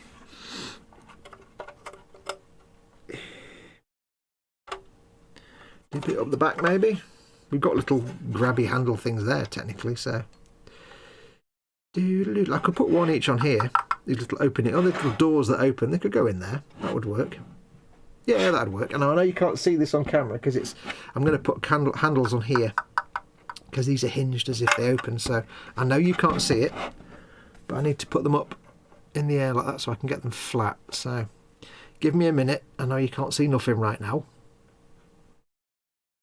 Or they're going to be too big. Oh, I'm going to be too dropping them. I know what I can do. I can put this. Oh, I can drop it again.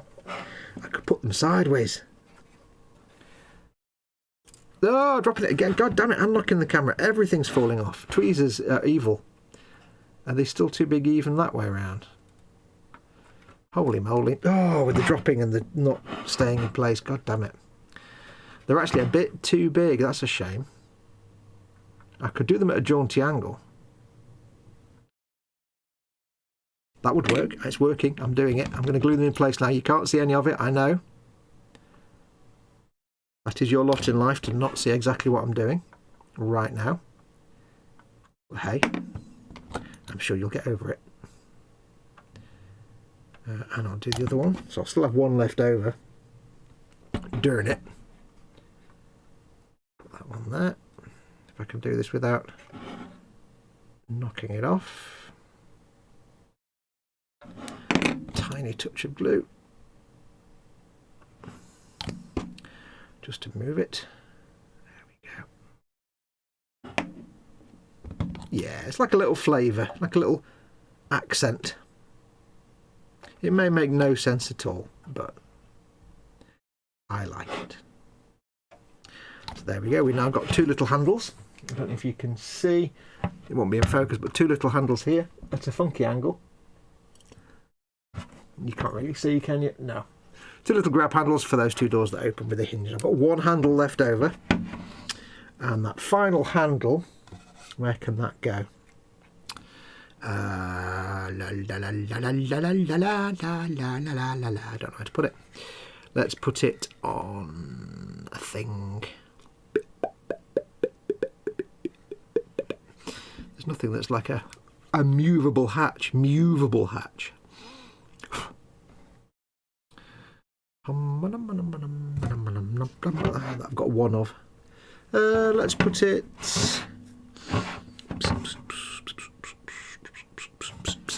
Don't know. Andy McLeish. I'm now being sent to get Christmas Chinese for dinner. Oh well, more food awesomes. Enjoy your Chinese foods. Bobbins is in. Welcome, Bobbins. Coupon. I'll start again. Don't get stuck down there, Fox, says Colin. Steady Neris. YouTube algorithms are truly baffling. I'm getting popping of zits in my recommendation list. Why? Yeah. There was a phase, if you've done that one. Be right back from Mackie D's, says Lynn. Cool. I was getting Thai and Korean ones. I'm now being sent to get Chinese food for dinner. Coupon years ago. Got a lot of Arabic news stuff. Weird, says Bobbins. I think he means a couple of years ago. Eon's car's going to go and make dinner. Starting to get hungry. Thanks for coming in, my friend. See you later, buddy. Edward Leonard's in. Hi, Fox and chat. Hope you're all doing well. Hugs to Fox, Mama Fox, and chat. Hugs back to you, my friend. Edward says, Folk handles. And Mac wishes an enjoyable dinner to Andy and Eon's car. We'll have a swig of tea. Got 1 handle left. 1 handle. I shall put it. Where shall I put it? I shall put it, I don't know where. What's on this again? Will it fit on there? Might fit on that back bit. It's not really a panel that opens, but it's a little bit of flavouring on the to be savouring. A little bit of a sound, it's got a bit of a nub on it there. I could put it there. Makes no sense at all to be there. I could put it there, but it doesn't quite fit. Or does it? Ooh. It does just a little bit. Yeah, that fits. I'm happy with that. Let's put that there.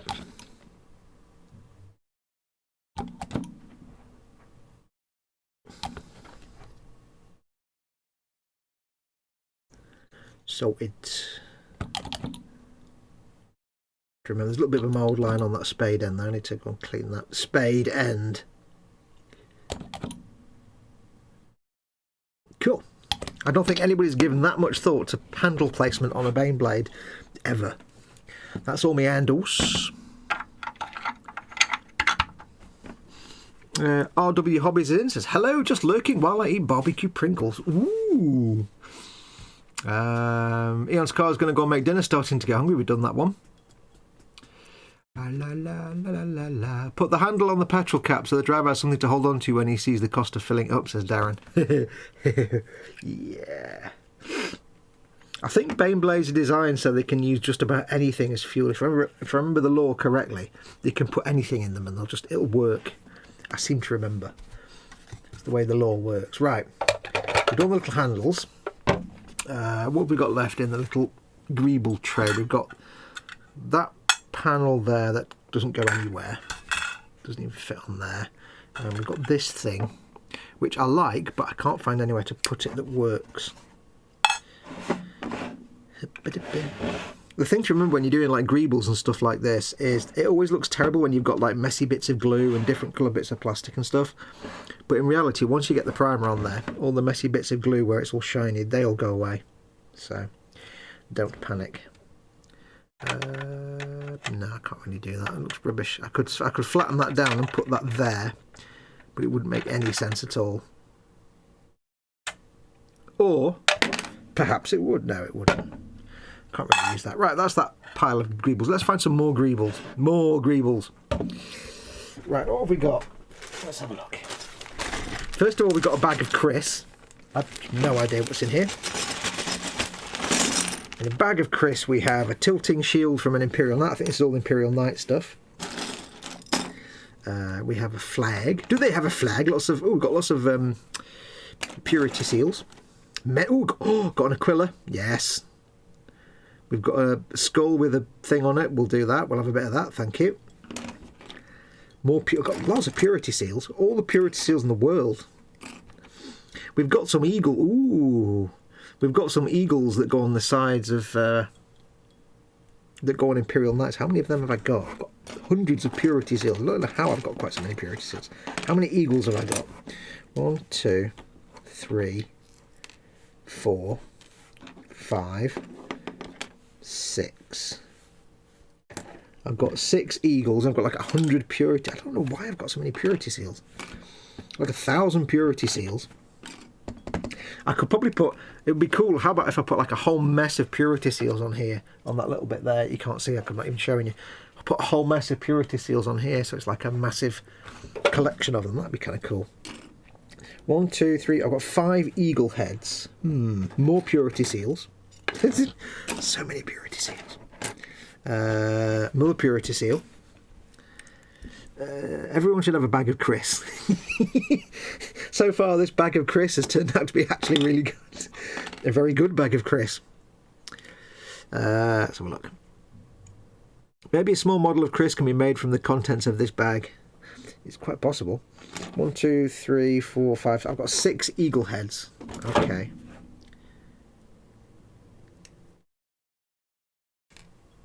I don't know if it would make sense to have eagle heads on one tank and not on the other, but we'll see. Right, I'll put these back in the bag of Chris. It's a great bag of Chris. I can't find anywhere to put them flags, sadly, because there's nothing. These dangle between the legs of Imperial Knights, if you pardon the expression. So, and the tilting shield doesn't really seem relevant to a dirty great big tank. So we've got some eagle heads and all the purity seals in the world. That was a good bag, that bag of crisp. However, that's not my Imperial Night. That's not my entire Imperial Night selection. Put these in my little tin. Put them back in there. A bit there for now. There we go. I could definitely use them eagle heads for something, and all these purity seals. There's a lot of, they can't have all come from one Imperial Night kit, surely. That's ridiculous.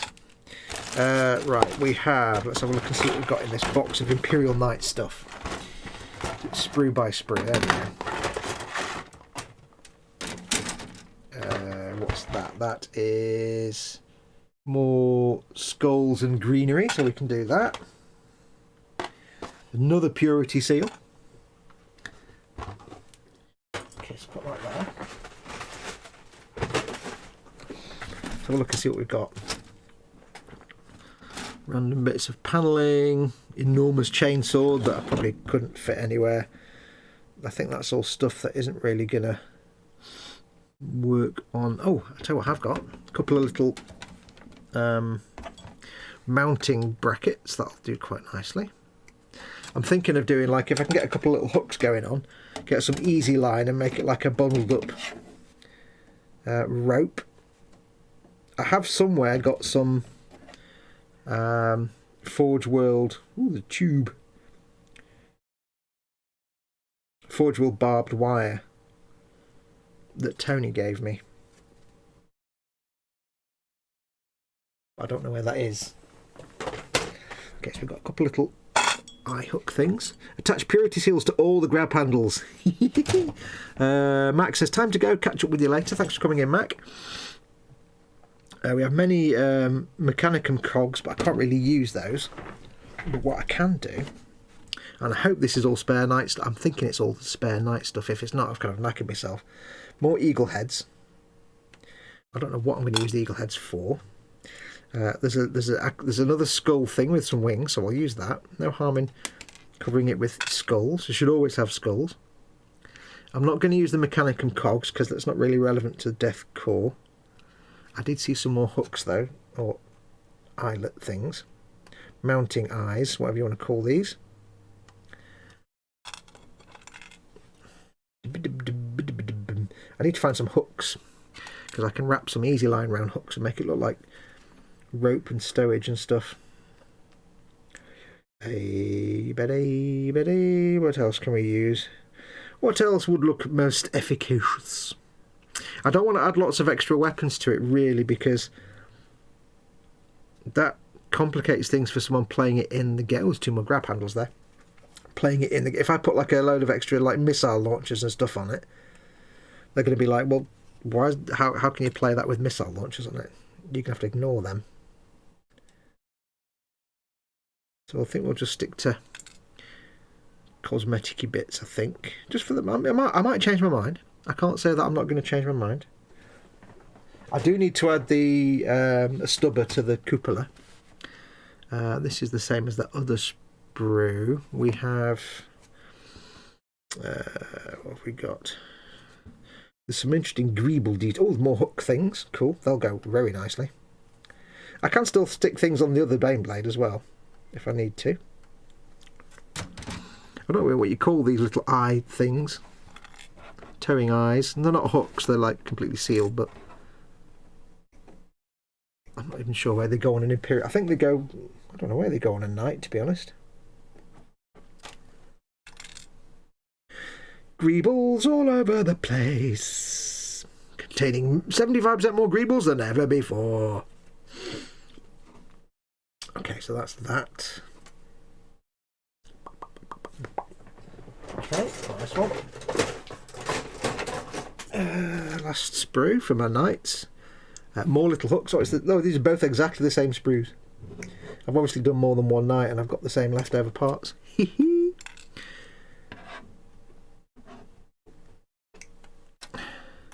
Got another one of them eagle skull things. I might not use them all, but I can add them to my bag of greebles. Get it off the sprue now. So there's a big Gatling heavy bolter there, but I can't do anything with that. Oh, another hook there. Missed that one. Oops. Loads of them. They're everywhere. I think that is... I don't know, two more handles. Handles. Handles for tanks. Tank handles. Tank handles. Handles for tanks. Now, what tank handle? Handles for tanks. Right, that's all the Imperial Knigget and that one, so I'll put that back in there. That can go there. 1 second. I'm just putting things away again. Be easier if these boxes weren't side load boxes, but never mind. I do have more Baneblade sprues, so let me get them out. We'll have a look at what I know is in there. Because what's chat doing? Stick a skull over one of the headlights as a Fury tribute. I don't know what that means. A crow lands on a fence and looks to the horse and asks, "Why the long face?" The horse ponders this for a moment and replies, "Existential dread." Rope bridge, says Colin. Oh, I have nowhere near the shenaniganery skills that you do, my friend. Sad to say. But even if I did, I can't get too silly with this because I've got to be able to pack it in a box and send it off. More Baneblade bits in there. Let's have a look and see at these sprues. These are all Baneblade parts, but probably most of them will be no use at all. This is why you never throw your bits away. Always keep your bits. I need the cupola mounted stub. I think that's one of the things for it. Oh, there's another. I'm going to say glasses plate then, but it's not a glasses plate. It's the observation port. Can I have one of them, or whatever you want to call it. I don't need the dudes because they're just dudes. Right, it's going to be on the sprue for the... There it is. The sprue for the... There it is. I want the heavy stubber that goes on the turret, you see. Because I suddenly realised, although the Bane sword doesn't actually have a stubber on the turret, that doesn't mean to say I can't have a stubber on the turret. Because why not? My tank. I know it's adding an extra weapon, but... Shut up. Shut up. It's not like adding an entire missile launcher or something, is it? Shut up now. I've stopped listening. Oh, a little panel there. I might be able to do something with that, maybe. Excellent. All bits of panels that I'm not using because they go on the normal tanky turret. What else? Anything on there? Not really. Don't think so. Let's have a look and see. We have... There's a toolbox, but I've got nowhere to put it. There's another whip antenna. I'm not doing another whip antenna. Not going through all that nonsense again. Okay, nothing on there. Let's have a look. I've got lots of bits for the dudes, but I'm not using the dudes. There's a few weapons, but they're specifically Cadian weapons, so not really that much use to me. Viewports that I can't do anything with. Oh, I can find a place for that. I've got like a little... Oh, actually, Tony, I've got a little thing that covers up a viewport here. I think I know, like a little... How can I explain it? It's the little cover that goes over a viewport. Now, if you remember, I had that square thing with a viewport on it with no cover for it. I wonder if that would fit. Let me find it again. I've put it away now, haven't I? Oh. Away in Balged Heat. I wish this box was not a side-loading box. Right. Imperial Knight bits. Where's that piece gone? There. I wonder if this will fit on top of that. Oh, look at that! Perfect. This was just a random piece in my bag of bits that I found the other day. and it's got that little sort of diamond-shaped thing on it, and I thought it looks like a viewing port, but there's no cowling around it. This is a piece of cowling from a Baneblade. Look at that, perfect fit, perfect. Right, that'll be put together. One of them. That's the stubber. I need the cover that goes with it, the shield. I don't know if there is one. Let me just check the instructions. When you have a stubber on the turret, what do you use? Heavy stubber.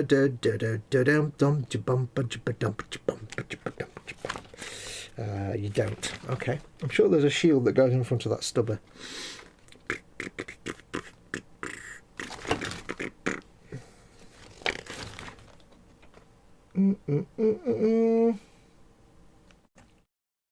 It's also, I've not got the right turret cupola part for a stubber, but whatever. We'll figure something out. I will figure something out. Yeah, that's a mistake. Okay, we don't have a shield that goes in front of that, but I might cut one of these off because I might be able to kajigger it.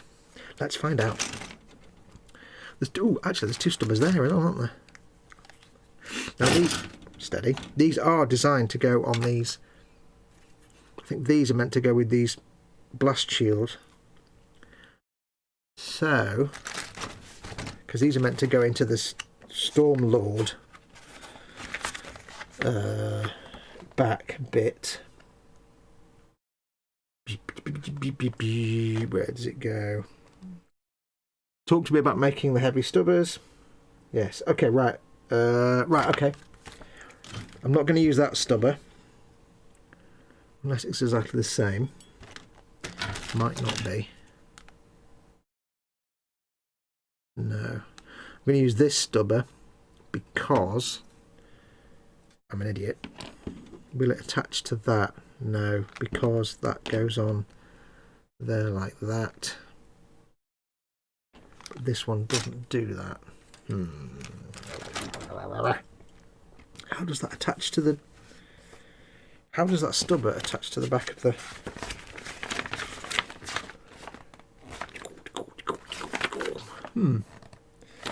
Momento, per favore.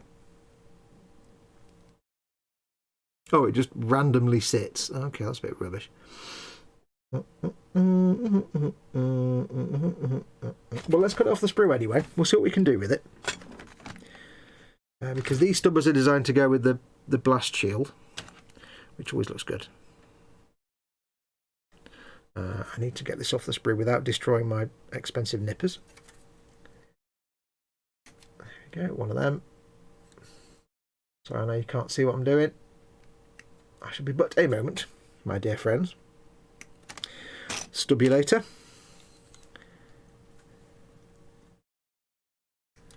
Ammo. So I might be able to get the shield to work on the other stubber, I don't know yet. So we'll see, we'll see. We shall see. Stubber.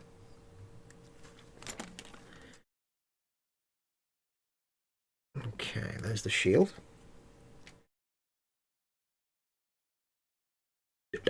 See, I'm putting so much thought into these little silly greebles, and yet I'm putting so much thought into them and trying to make them all make sense and look good when there's no reason to really. Nothing on there, I don't think. No, nothing I can use on that sprue.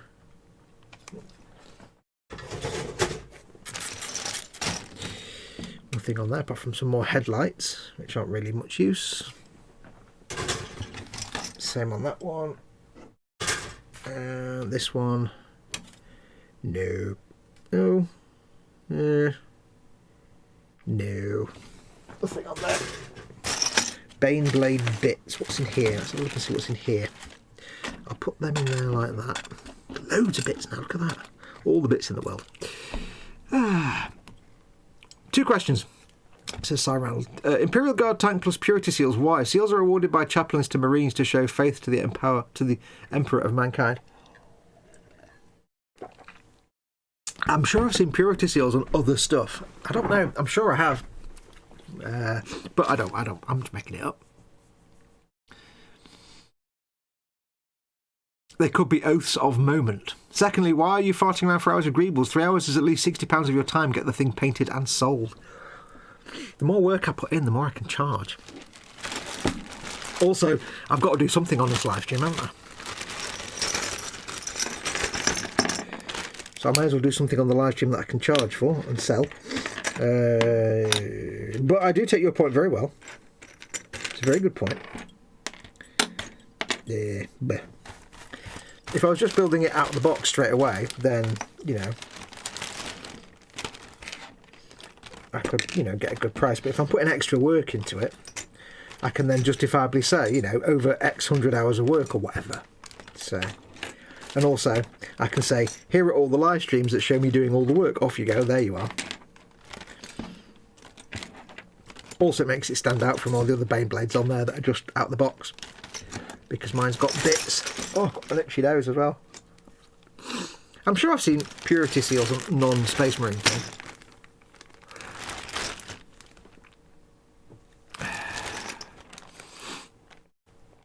This is Foxx. He farts about with mould lines, says Andy. This is true.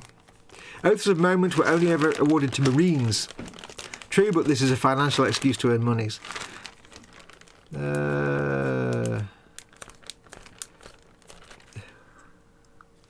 Right, that's me out. Thanks for a great stream, says Marcus. Thanks for coming in, buddy. But this is my way of reminding him he's selling this model, not building a world for himself, says Red Xi. Failed logic. There is an upper ceiling to what someone will pay for a Baneblade, in my opinion, I guess. Define if you're building gaming piece or a display piece, a very different piece. Display piece. This won't be a... I mean, whoever buys this could use it to play a game, but if you're spending a big chunk of money on a model, I wouldn't want to put it on a tabletop where handling it's going to take all the paint off every 5 minutes. You know, to be honest. I'll be asking collector prices. I think that'll do for Greebles. I'll be asking collector level... Oh no, I know what I do need to add. One sec. If I can find them. Oops. If I can find them. Is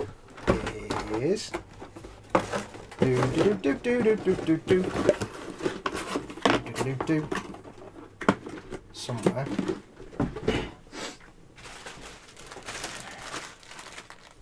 So have I got? Oh no, I thought I had some more Death Korps bits, but I haven't. I've got a load of Tempesta Scions rifles, but to be honest, sticking Scions rifles and backpacks on the Death Korps tank doesn't really make any sense, does it? Yes, I'm not making this for gaming. I mean, although somebody could use it as a gaming piece. B3 says, just popping in to say he could take all those Greebles, put them in a box and send them to me for reasons, and he can use the stash of Starship filth on me speeder eventually. I'll get there eventually, don't you worry, Steve, mate. I will. Probably. I've left that sprue out, haven't I? God damn it.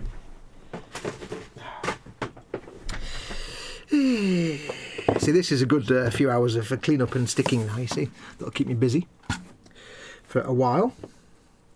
Because I'm waiting for some paints to turn up, so I've got a good couple of days now to do lots of Greebles. Because that's the thing, I'm waiting for the paint, so I can't do anything anyway.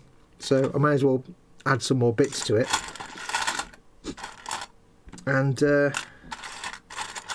charge a bit extra. Right, where's that one piece gone with the... There we go. I'll get this bit done.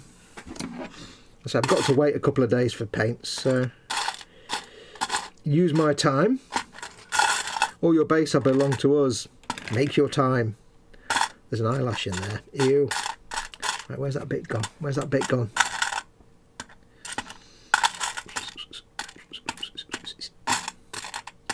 Damn it. I've lost that one little piece now. I can't believe... There it is. I can't believe I looked at this and was able to put that with another piece that I had from a totally different source and bag. And know that would fit on that. When this came from somebody on eBay and this is from my Baneblade. Evening everyone, sorry I is late, says Hugh Gordon. No worries Hugh, welcome, welcome. We're finishing in a little bit. Yeah, I've got to wait a couple of days anyway for paint, so I may as well. It gives me content on this stream. Because don't forget though, so it's not just about adding stuff to that model to sell it. It's also about having stuff to do on a live stream, which is also another source of income for me. So, if, you know, going to all this effort, which is kind of silly really, but it's going to be a display model. So, yes, it's adding time to it, but more time means I can potentially ask for a little bit more. Not, obviously, like you said, there's a limit to what people pay, so...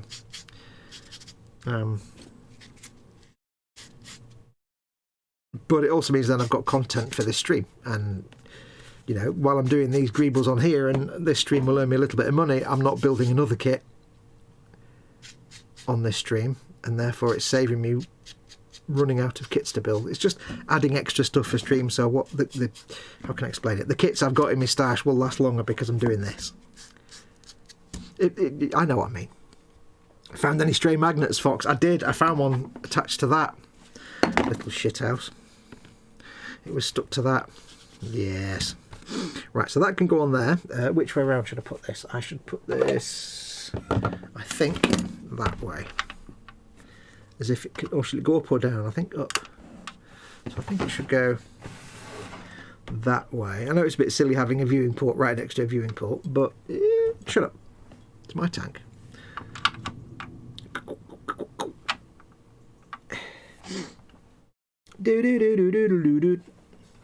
That works for me. That works for me.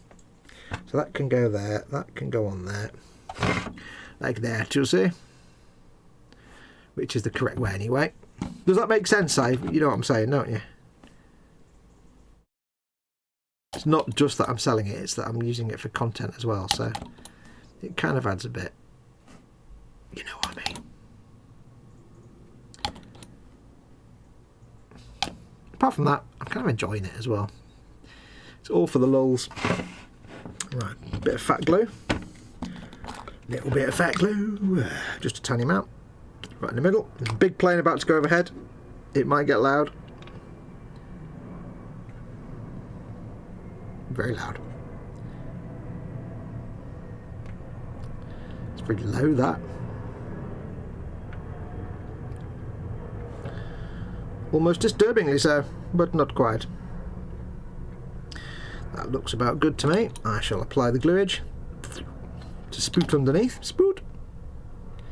There we go. I'm glad I found that. I don't know how I managed to make that little mental jump to know that that piece fitted that other piece. I'm quite proud of that little mental gymnastic that I did there. Quite proud of that.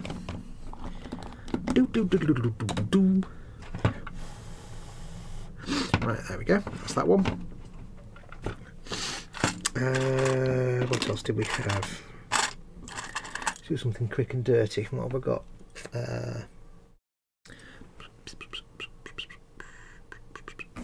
Stick that on there.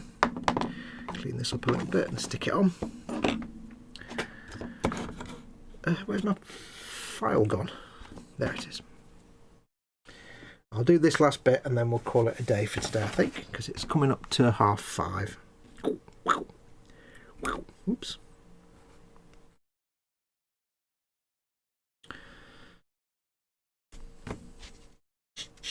I know Cy Reynolds now, he's pulling his hair out saying, why just do it, paint it and sell it, god damn it, Fox. It's like, I know, but it's content and I can ask for more, and you know, there's always someone that would pay more than you think they're going to pay. There's always someone. Right, a bit of a mould line on there.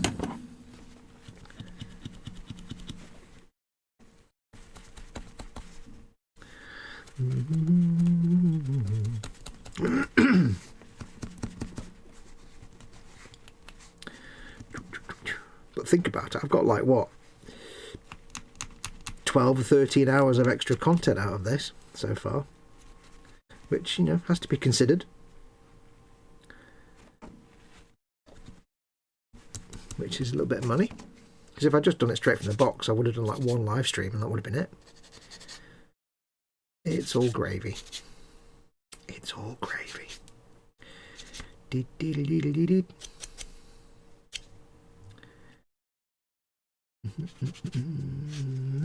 bit of that and a bit of that. Hi Hugo, says Colin. You do you, dude. As long as you remember what the objective is. We both know how you can fall into rabbit holes easier than a prawn star falls into a chap's whoop. Well, yeah, whoop and all that. Yeah, absolutely. Absolutely. Right.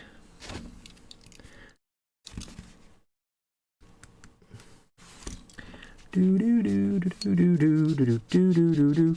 I can feel their pain, Jeff. Whoever buys this will also have an already online documentary detailing every single aspect of its construction. Not its painting though, but just its construction. Yes.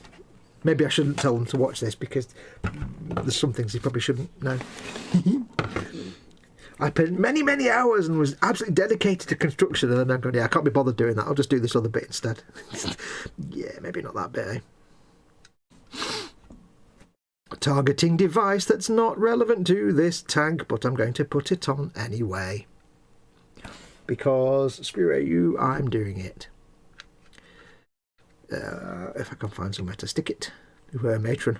Oh, itchy nose.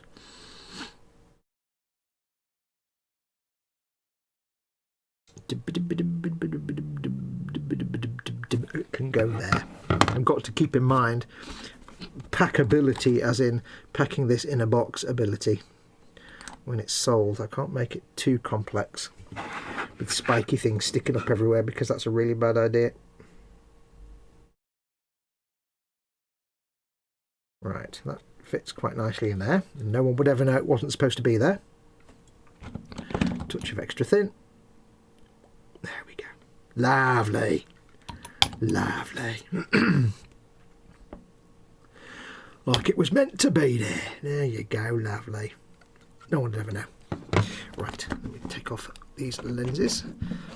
I can now spend a pleasant evening after having made dinner and done the washing up, cleaning up some greebles and putting them on, and then next week I can start with the painting, hopefully. At least the priming anyway.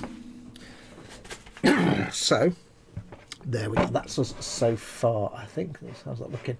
Looking all right. Looking all right. Following Candy's logic, that's a lot of belly and benches. Oh yeah, exactly. Right, but I think we're going to leave it there. We shall leave it there. I'll go off later on and finish doing all them greebles and stuff. I might not do them all, but at least I've got them all up and prepared now. Put these on there like that. Why not? I'm not magnetising these sponsons. Whoever gets this can they'll stay on by friction anyway. So there you go. That can sit on there. Lovely. Right, so we shall call it there. Thank you very much for watching. I'm suspecting Dad's not going to be doing a 6 o'clock in between streams tonight, but just go and check his channel anyway. But you know, take care, Dad. I will be back tomorrow for the eModels Monday live stream, so don't forget to come and watch that on the eModels channel. Myself, Dad and Chris. Colin, of course, I'm going to guess you're still going to be away from us, so it'll just be me, Dad and Chris, but never mind. Colin, take care of yourself. Get back soon, dude. Take it easy. Be restful. And keep up with your scribing of your kushatria. And I'll catch you later anyway, buddy. But Colin will be back soon enough. It'll be me and Colin back on a Sunday afternoon, having the good times. Don't forget, of course, if you'd like to support this channel, please do consider becoming a patron or a channel member. You can either press the join button underneath any one of my videos or streams, or you can go to patreon.com/modelmakingguru and become a patron. Either way, you're supporting the channel, you're paying my wages quite literally, you're literally putting food on my table, and I can pay my bills and do this for a living. So big thanks to our patrons and channel members. Do consider becoming one or the other. I will be back tomorrow for eModels show. I will be painting this throughout the week and the other one as well. I'll try and get some filming done. I've got to do the T62 tank for eModels and some other bits and bobs and part works to film. It's just trying to film at the bench at the minute is really hard with Mama Fox. Streams and stuff I can do because I can stop at any time, but filming's a bit more tricky. So I shall see you on Monday. Hopefully I'll see you some more stuff during the week. Until then, take care of yourselves. Have a very good weekend, or what's left of it. Have a very good week next week. Be good, stay safe. Big hugs to Dad and to Colin, to both of those guys. Big hugs to everybody in the world. Everybody be good. I shall say take care of yourselves. Go make something awesome, like this. Go be awesome. And until next time, you can't see my hand, can you? Adios, amoebas.